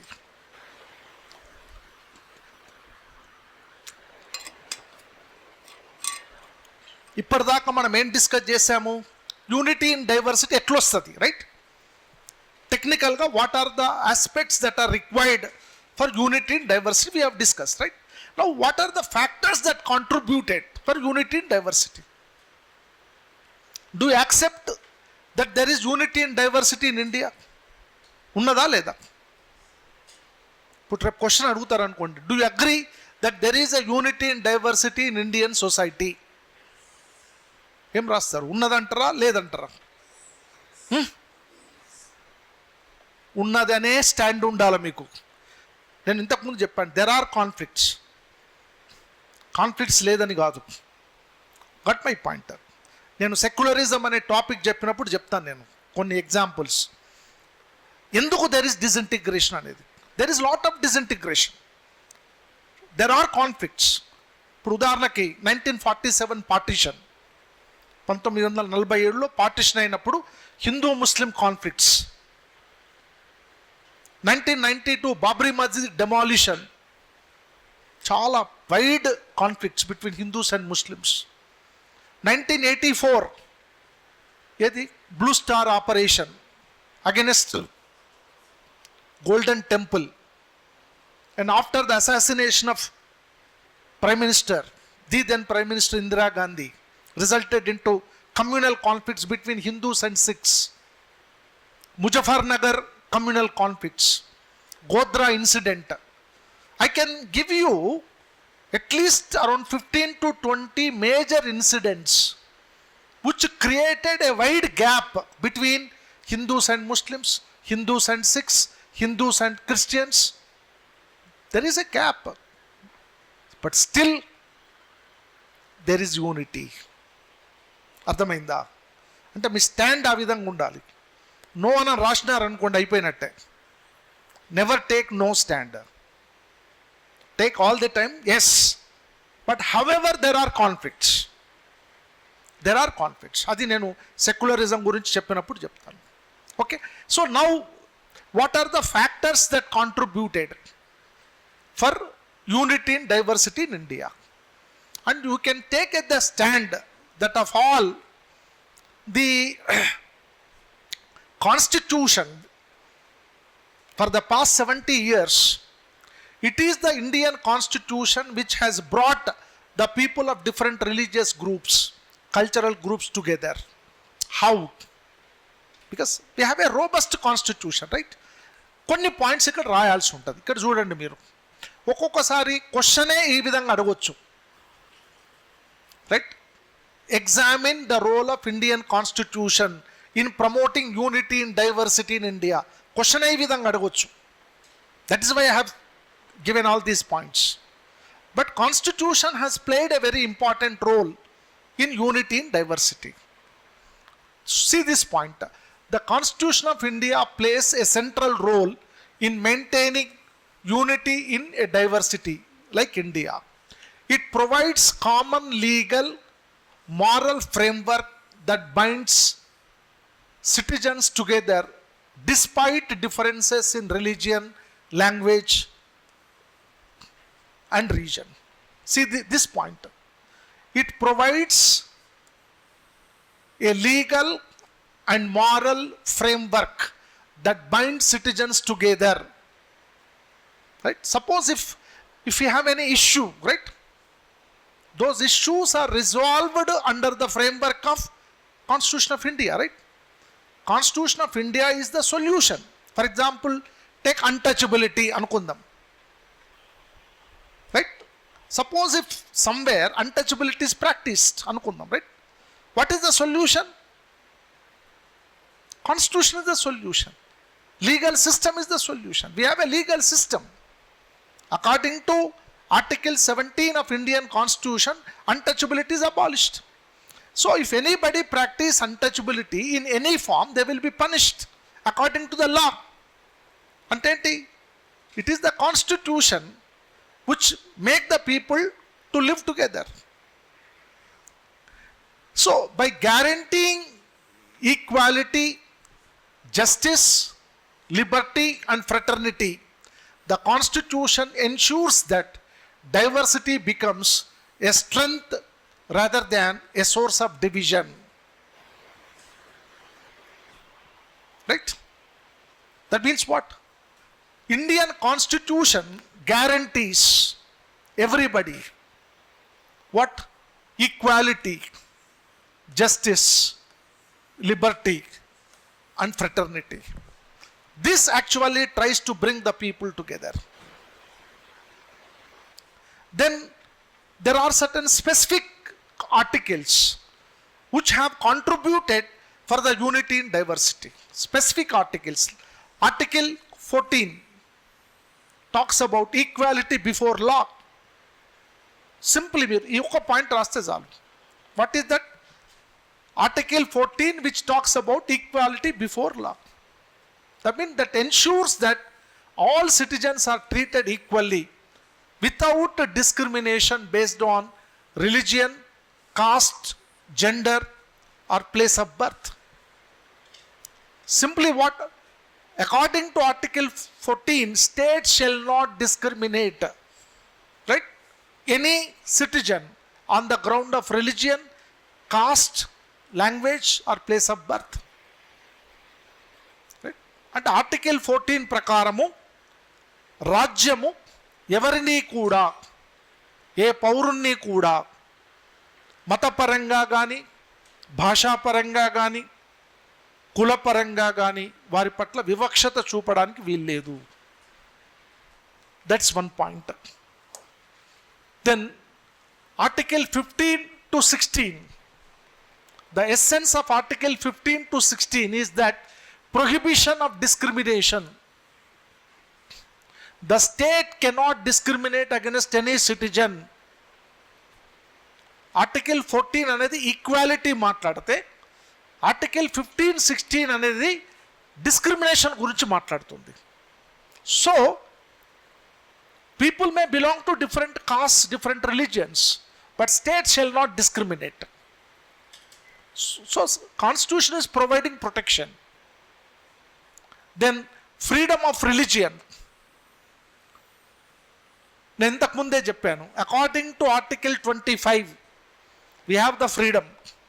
నేను ఇవాళ హిందువుగా ఉండొచ్చు, రేపు పొద్దున ఇష్టం లేకపోతే నేను క్రిస్టియన్గా మారొచ్చు, మళ్ళీ 4 రోజుల తర్వాత అది కూడా ఇష్టం లేకపోతే ముస్లింగా మారొచ్చు, అది ఇష్టం లేకపోతే బుద్ధిస్ట్గా మారొచ్చు. నాకు ఆ ఫ్రీడమ్ ఉంది.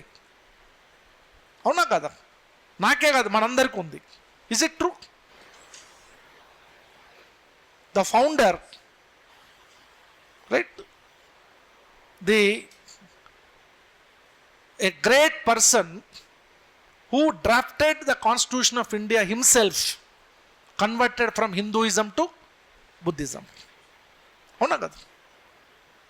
మరేంటి అంటే we have that freedom. That is through Article 25. అంటే ఇక్కడ ఆర్టికల్ 25 నుంచి 28 దాకా people have the freedom to practice and profess the religion of our choice, and we can establish religious institutions. దానికి ఏమి అభ్యంతరం ఉండదు. So that means every individual have freedom. Their belief is respected. Then cultural and educational rights, especially Article 29 and Article 30, provide the protection for the religious and linguistic minorities in India. Right? Then single citizenship. According to Indian Constitution, we have only one single citizen, right? మనము ఏ స్టేట్లో ఉన్నా, ఏ రీజన్లో ఉన్నా, ఏ మతమైనా మనము ఒకే ఈ దేశ పౌరసత్వం అనేది ఉంటుంది. You can live anywhere in the country, right? మనకి ఇవాళ తెలంగాణ ఇష్టం ఉంటే తెలంగాణలో ఉంటాము, లేదు జమ్మూ కాశ్మీర్ ఇష్టం ఉందంటే జమ్మూ కాశ్మీర్ కూడా వెళ్ళి ఉండొచ్చు, right? We have that freedom. That is because of the single citizenship. Then federal structure with unitary features. ఇది చాలా important point. The whole India is divided into different regions. Regional aspirations are respected, but at the end, the central government play an important role. The decision of the central government is ultimate. That is called the federal structure with unitary features. ఇది మన Indian constitution యొక్క one of the most important characteristic. ఇది భారత రాజ్యాంగం యొక్క ప్రధానమైనటువంటి లక్షణాలలో ఈ లక్షణం ఒకటి. ఏది? Federal structure with unitary features. That means powers are divided between the centre and states, but the union remains strong during emergencies. This balance prevents regional conflicts while maintaining national integrity. That means the decision of the central government ultimately prevails over all regions. Okay? Then fundamental rights.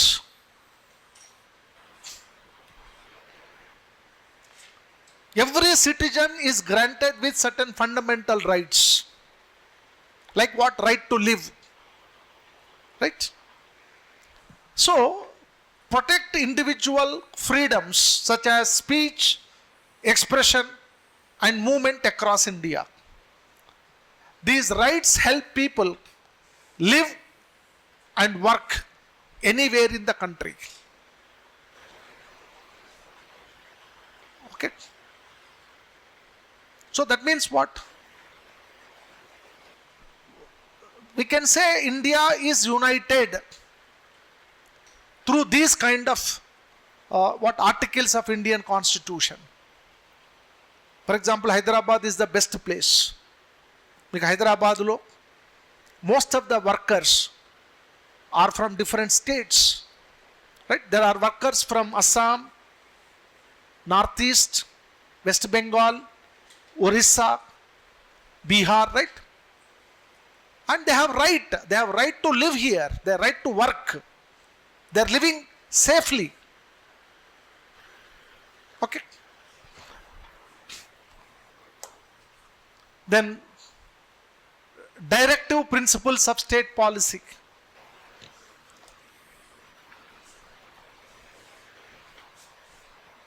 These directive principles of state policy guide the government to promote social and economic justice, reduce inequality, and ensure welfare of all sections of society.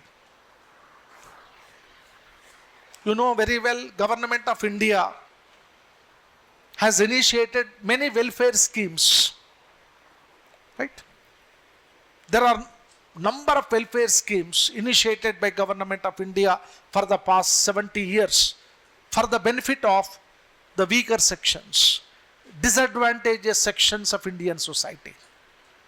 For example, with regard to scheduled castes, scheduled tribes, women, children, for every section, Government of India is implementing different welfare programs.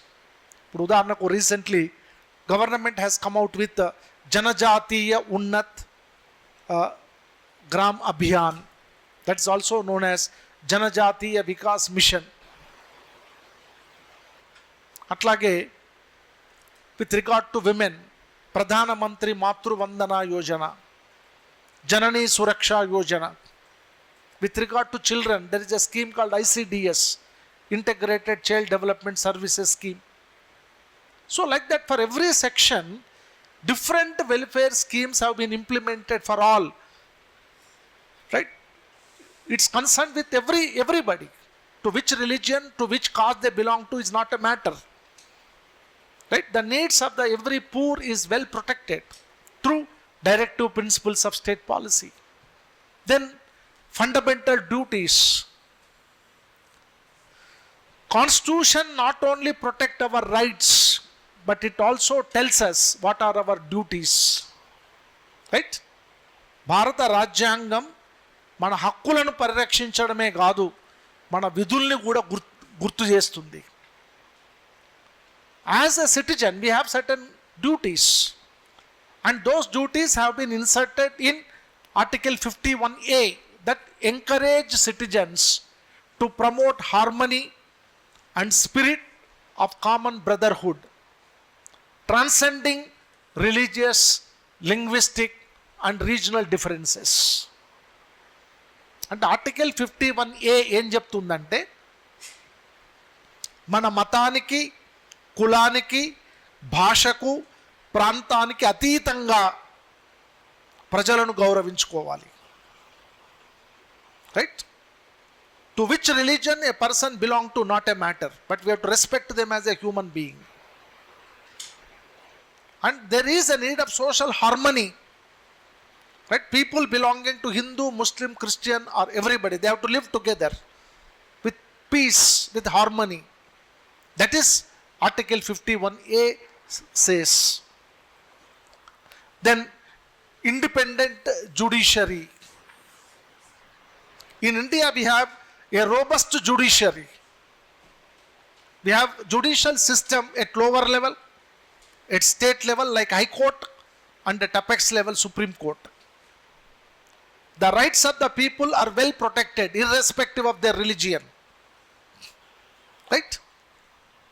So the Supreme Court and High Courts safeguard constitutional values and resolve disputes between states or communities peacefully. Then official language provisions. We have a 3-language formula, right? Today, Government of India is implementing the multiple languages, recognizing multiple languages and allow states to adopt their own official language respecting linguistic diversity. Right? For example, take Telangana. Telugu is our state language, right? But at the same time, Government of Telangana respect Urdu and also other languages. You know, there are schools in Marathi medium. There are schools in Hindi medium. There are schools in Tamil medium, right? That means what? Every language is respected. So that is the spirit of the Indian Constitution. Then emergency provisions. There are certain emergency provisions where Government of India take all necessary steps for the unity and integrity of the nation. In this context, I would like to tell you that Indian society has faced several regional movements.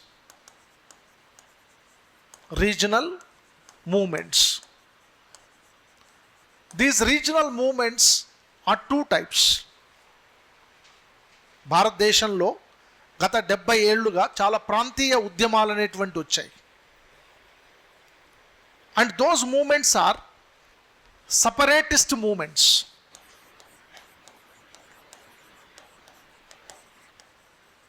Or separatist movements and secessionist movements.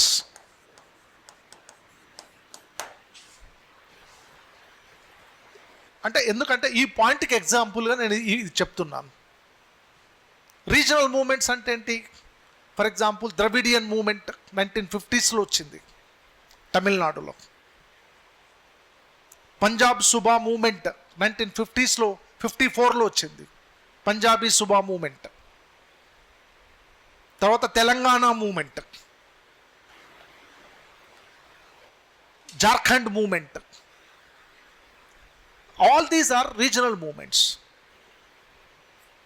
And these regional movements have demanded a separate state for them.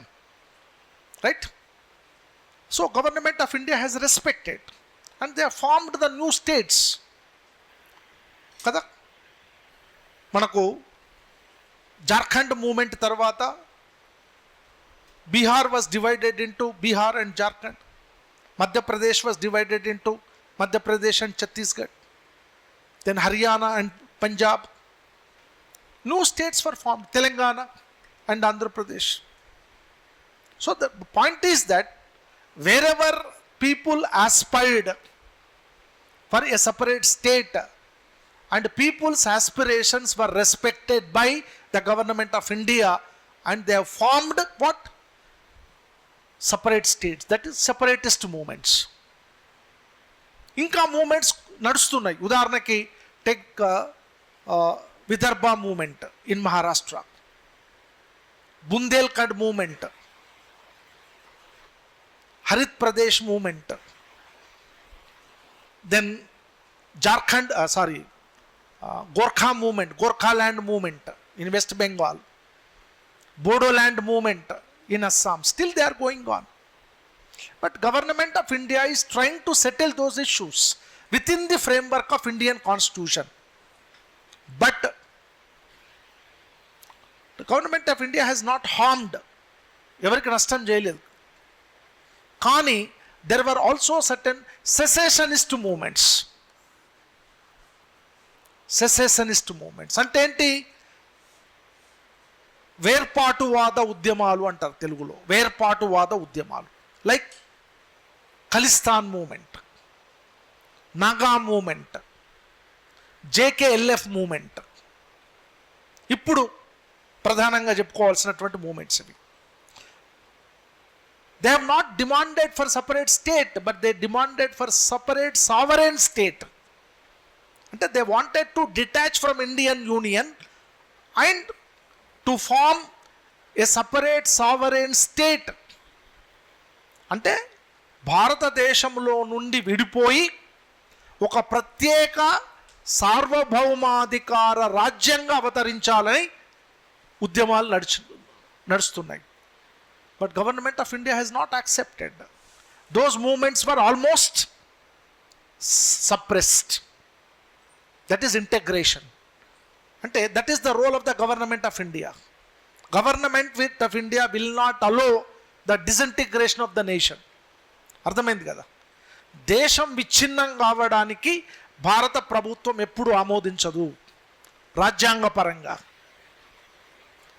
With in the కంట్రీలో ప్రత్యేక రాష్ట్రం కావాలంటే అనుమతిస్తుంది, కానీ ప్రత్యేక రాజ్యం కావాలంటే అనుమతించదు. అది government of India role.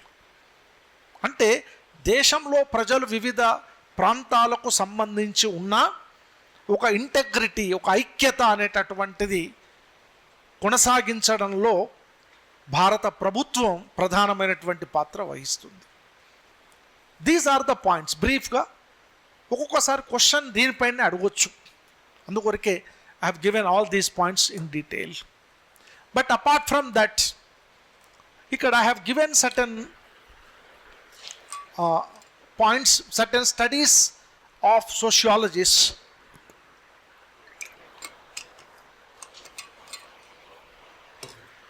Look at this point. M.N. Srinivas.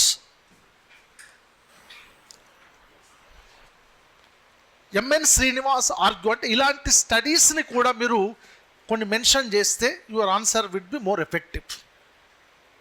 How running through various diversities is the thread of basic unity which makes Indians a big society and the nation a big nation. M.N. Srinivas is of the opinion that the unity of India is essentially a religious one. అంటే M.N. Srinivas అనే చాలా ప్రముఖ సమాజ శాస్త్రవేత్త ఏమంటారంటే, భారతదేశంలో ప్రజలు వివిధ మతాలకు చెంది ఉన్న వివిధ మత సిద్ధాంతాలు అనేవి ప్రజలు ఐక్యంగా ఉండడానికి దోహదం చేసినాయి అని చెప్తారు. ఇప్పుడు ఫర్ ఎగ్జాంపుల్ ఒక 1000 సంవత్సరాల నుండి చూస్తే భారతదేశంలో హిందూయిజం ఉంది, రైట్, క్రిస్టియానిటీ ఉంది, ఇస్లాం ఉంది, బౌద్ధ మతం ఉంది. మరి భారతదేశం బలహీనపడిందా? బలహీనపడలేదు. ఈ అన్ని మతాలకు సంబంధించిన ప్రజలు తమ మత విశ్వాసాలను పాటిస్తూనే ఐక్యంగా కలిసిమెలిసి ఉన్నారు. అంటే religion has naught divided the people, it is the politics which divided. Religion has naught divided.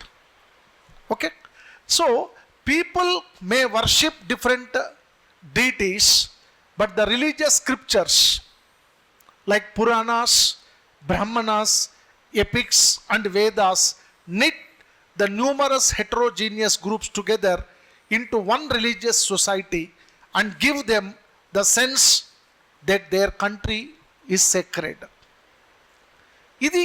This is the statement of M.N. Srinivas. Right? Then like that I have given some studies. India fought for political freedom. అంటే unity in diversity అనేది భారతదేశంలో ఉన్నది అని చెప్పడానికి ఇవి కొన్ని examples. See this point. India fought for political freedom as one unified entity after independence. It faced an attack of China and 3 attacks of Pakistan as one nation. Right? Indian society was invaded by the countries like China and Pakistan, but India stood very strong as one nation. You get my point? The differences have not disintegrated Indian society. Our economic, social, and political philosophies are broadly based on equality, justice, liberty, nationality, and secularism. This point is again very important point.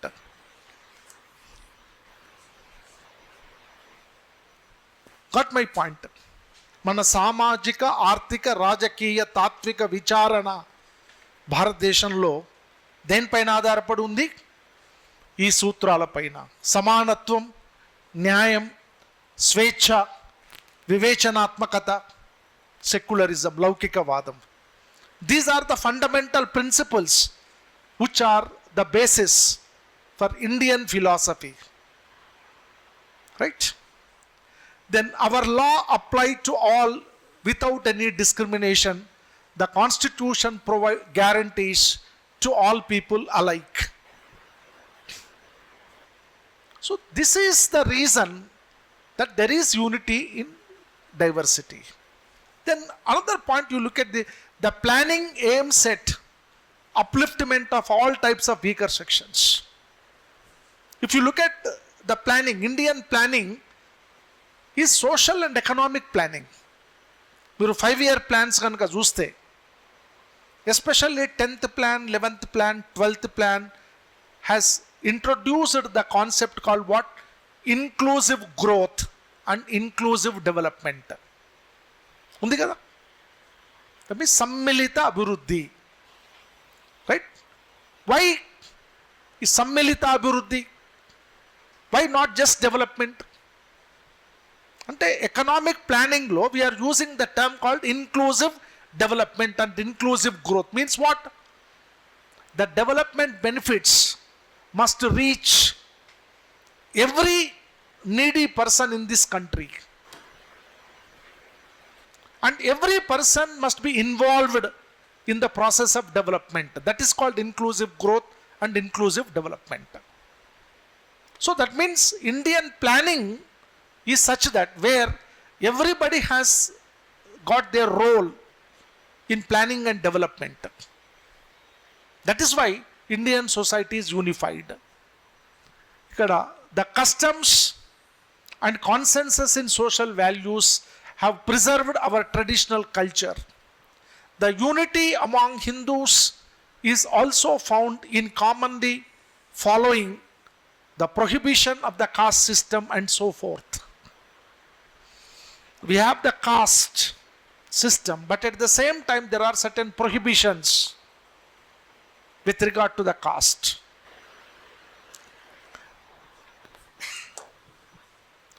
So like that, certain points are given.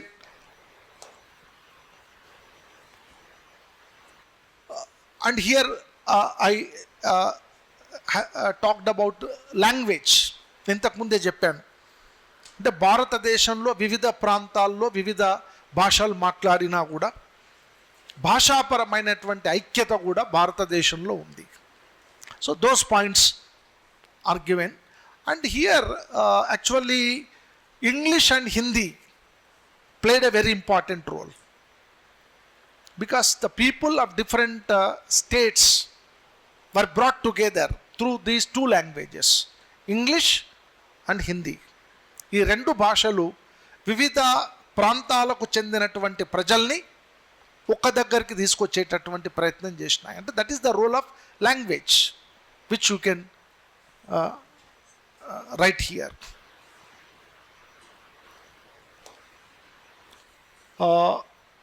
Then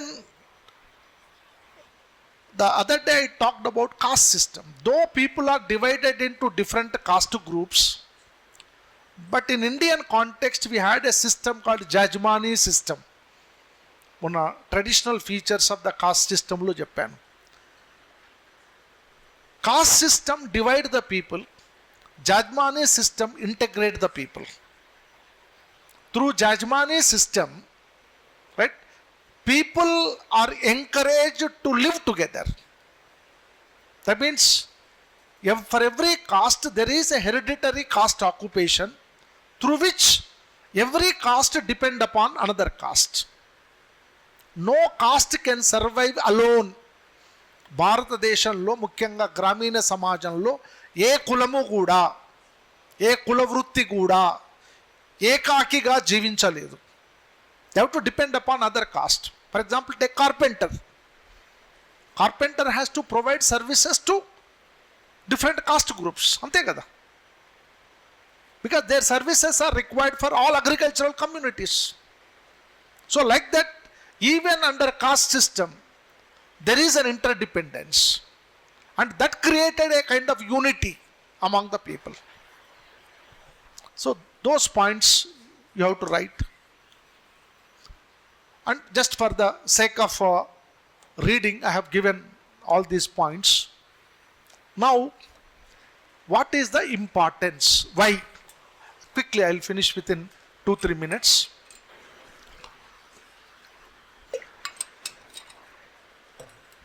ఏంటి, what is, why unity diversity is important అంటే question ఏ ఫామ్లో అడిగినా కూడా మీరు రాయడానికి points అనేవి అవసరం. Why there is a need of unity in diversity, why it is so important.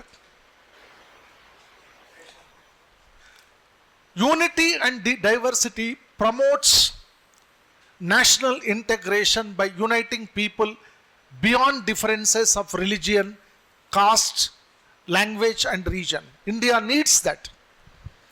India is a multi-religious, multi-linguistic, multicultural society. You get my point? So in such a society there is a need of integration, otherwise we can't survive. ఇప్పుడు suppose మీరు civil services రాసినారు, మీకు IAS IPS వచ్చింది, right, మిమ్మల్ని తీసుకెళ్ళి west బెంగాల్లో posting ఇచ్చారు అనుకుందాం, ఇవ్వచ్చు. వెస్ట్ బెంగాల్లో ఉన్నారనుకో, మీ తెలంగాణ వాళ్ళు ఎందుకు రావాలి ఇక్కడికి, అవసరం లేదు, మేము రానివ్వం, నేను పని చేయనివ్వలేదు అనుకోండి, కెన్ యూ సర్వైవ్? ఏమి, యూ కాంట్. అట్లాగే వర్కర్స్ ఉంటారు. ఇప్పుడు హైదరాబాద్ ఉంది, మీరు కింద మీరు పోయేటప్పుడు బావర్చి ముందర చూస్తే అక్కడ ఉన్న వాళ్ళందరూ ఎవరు హైదరాబాదీస్ కాదు. ఒక ఆయన నేపాల్ అయినా, ఓ ఆయన బీహార్ అయినా, ఓ ఆయన ఒడిషా అయినా, అందరు ఉన్నారు. వాళ్ళందరూ ఇక్కడ పనిచేస్తున్నారు కదా. అంటే ఏంటి, we are allowing them to work. అర్థమవుతుంది కదా. అంటే integrity is essential because people have to live. అర్థమైందా? ఇప్పుడు తెలంగాణ వాళ్ళు వేరే రాష్ట్రాలకు వెళ్ళొచ్చు, వేరే రాష్ట్రాల వాళ్ళు ఇక్కడికి రావచ్చు. They can work safely, they can live safely when there is an integration, when there is a unity.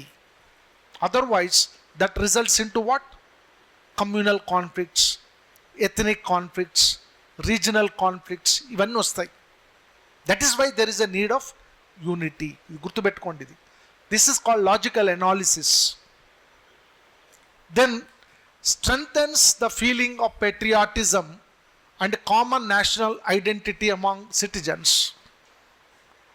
Unity in diversity is very important, otherwise we don't respect our nation, right? If there is a unity among the people, then there will be patriotism, desha bhakti anedi chaala avasaram, whether you like it or not, but you have to love your country. That is must. Ensures peaceful existence and reduces social conflicts in a diverse society. ఇంతకుముందే చెప్పాను, unity in diversity is essential for peaceful coexistence of the people కదా. ఇప్పుడు for example మనం హైదరాబాద్, మళ్ళీ రిపీటెడ్గా నేను హైదరాబాద్ ఎందుకు example ఇస్తానంటే, it is a cosmopolitan city. మనకి ఇక్కడ ముందుకెళ్తే బెంగాలీ సమితి అని ఉంటుంది, రామకృష్ణ మిషన్ తెలుసు కదా మీకు. Ramakrishna mission, it's run by Bengali Samiti. So Bengalis they have their own association, they are large number of Bengalis living safely. మీకు ఇక్కడ కోటికి వెళ్తే మనకు అక్కడ ఒక కాలేజ్ ఉంటుంది, వివేకవర్ధిని కాలేజ్ అని. So Maharashtrian society. అంటే మీకు ఇక్కడ నేను చెప్పదలుచుకుంది ఏంటంటే 200 సంవత్సరాల క్రితమే వివిధ భాషలకు వివిధ ప్రాంతాలకు చెందినటువంటి ప్రజలు వాళ్ళ విద్యా సంస్థల్ని ఇక్కడ ఏర్పరచుకున్నారు, వాళ్ళ వ్యాపార సంస్థల్ని ఇక్కడ ఏర్పరచుకున్నారు. వాళ్ళు చాలా క్షేమంగా చాలా ప్రశాంతంగా ఇక్కడ నివసిస్తున్నారు. అంటే కారణం ఏంటి?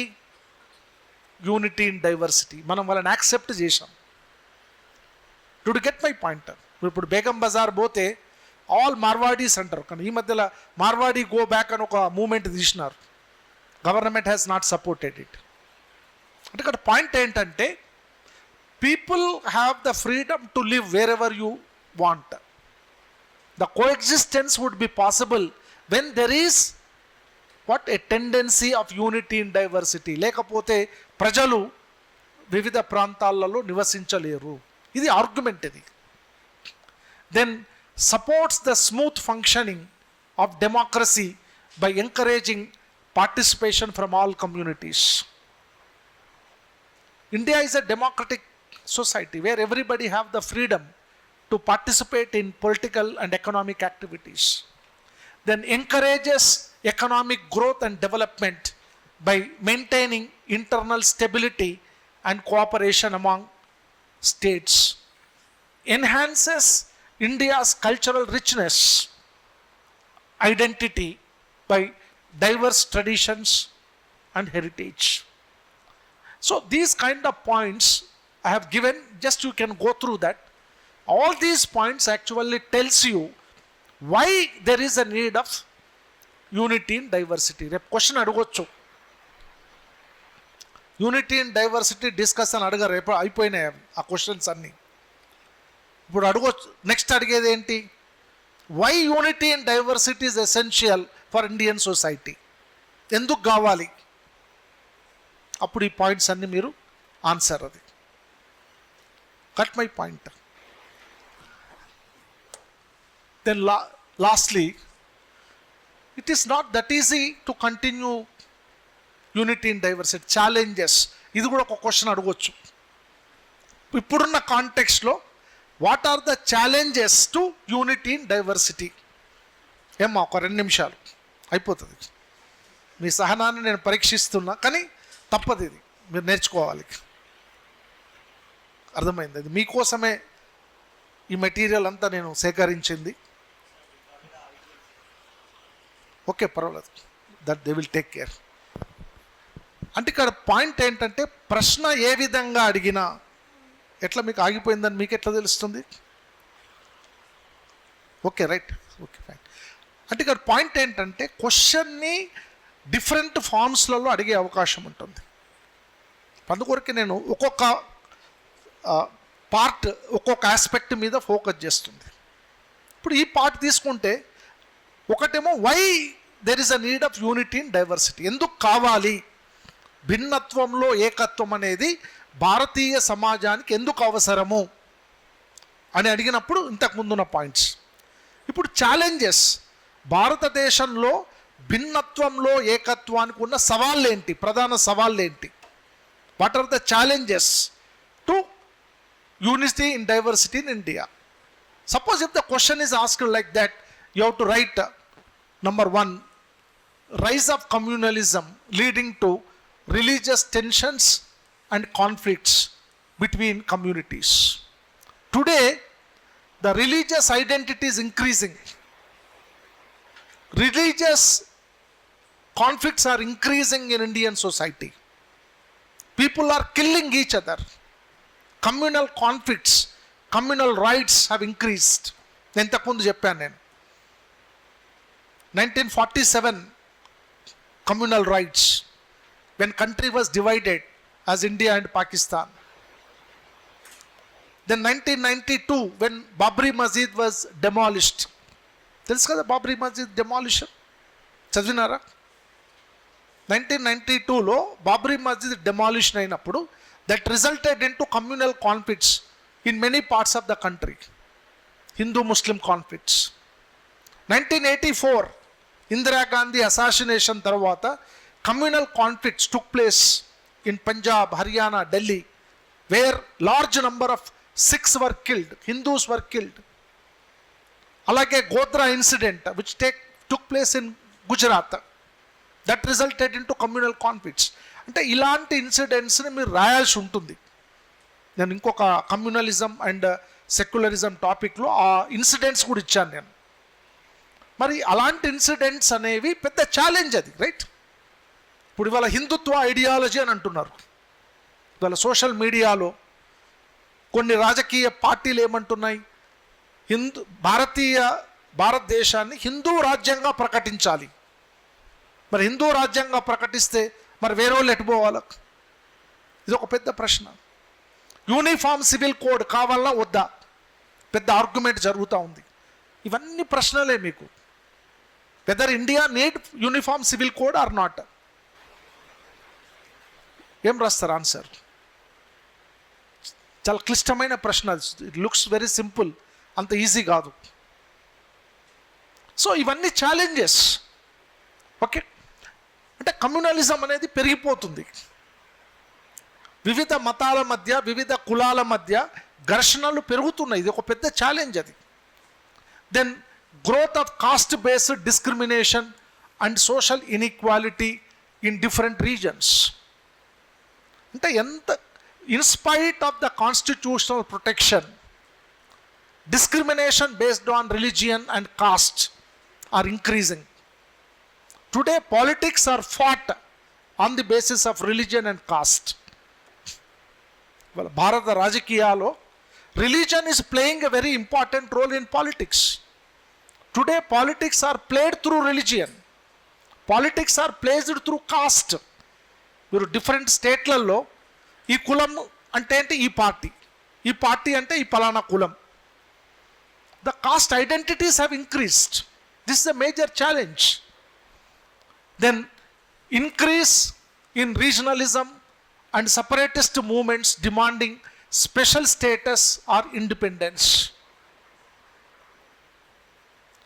Today many states, for example, Nagas demanding something, Khasi demanding something, Jammu and Kashmir demanding something, Andhra Pradesh demanding something, Kerala demanding something. This is a major challenge to keep unity in diversity.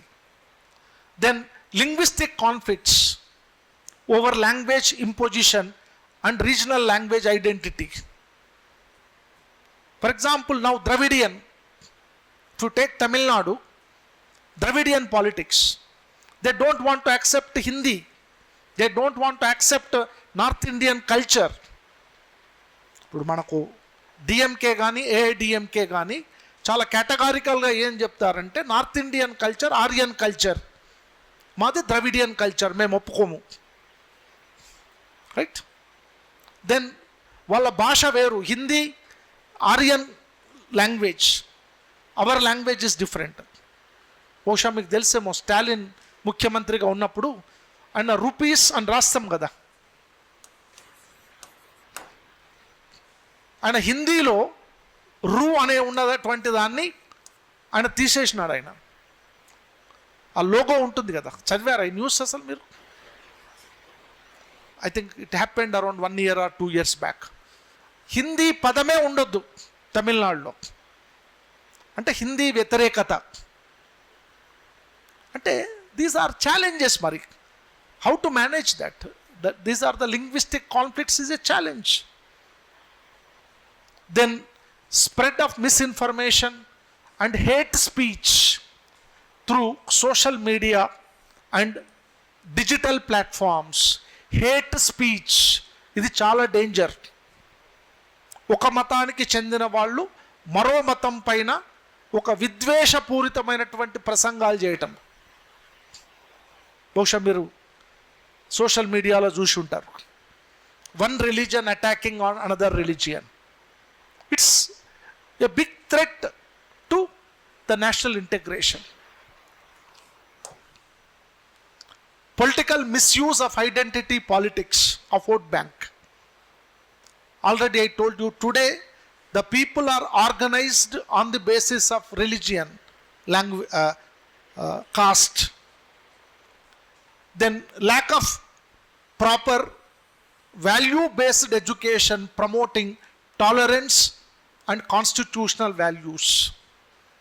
The tolerance level is decreasing. మీకు తెలుసో లేదు, ఉత్తరప్రదేశ్లో beef తిన్నారని కొద్దిమందిని చంపేస్తారు, non vegetarian తిన్నారని ఇంకో కొద్దిమందిని చంపేస్తారు. అంటే people are killed on the basis of their food habits. అంటే what I mean to tell you that the constitutional values are becoming weak. People are not respecting those constitutional values. And how to make them to respect these constitutional values is a big challenge. Then cultural misunderstandings, migration related tensions.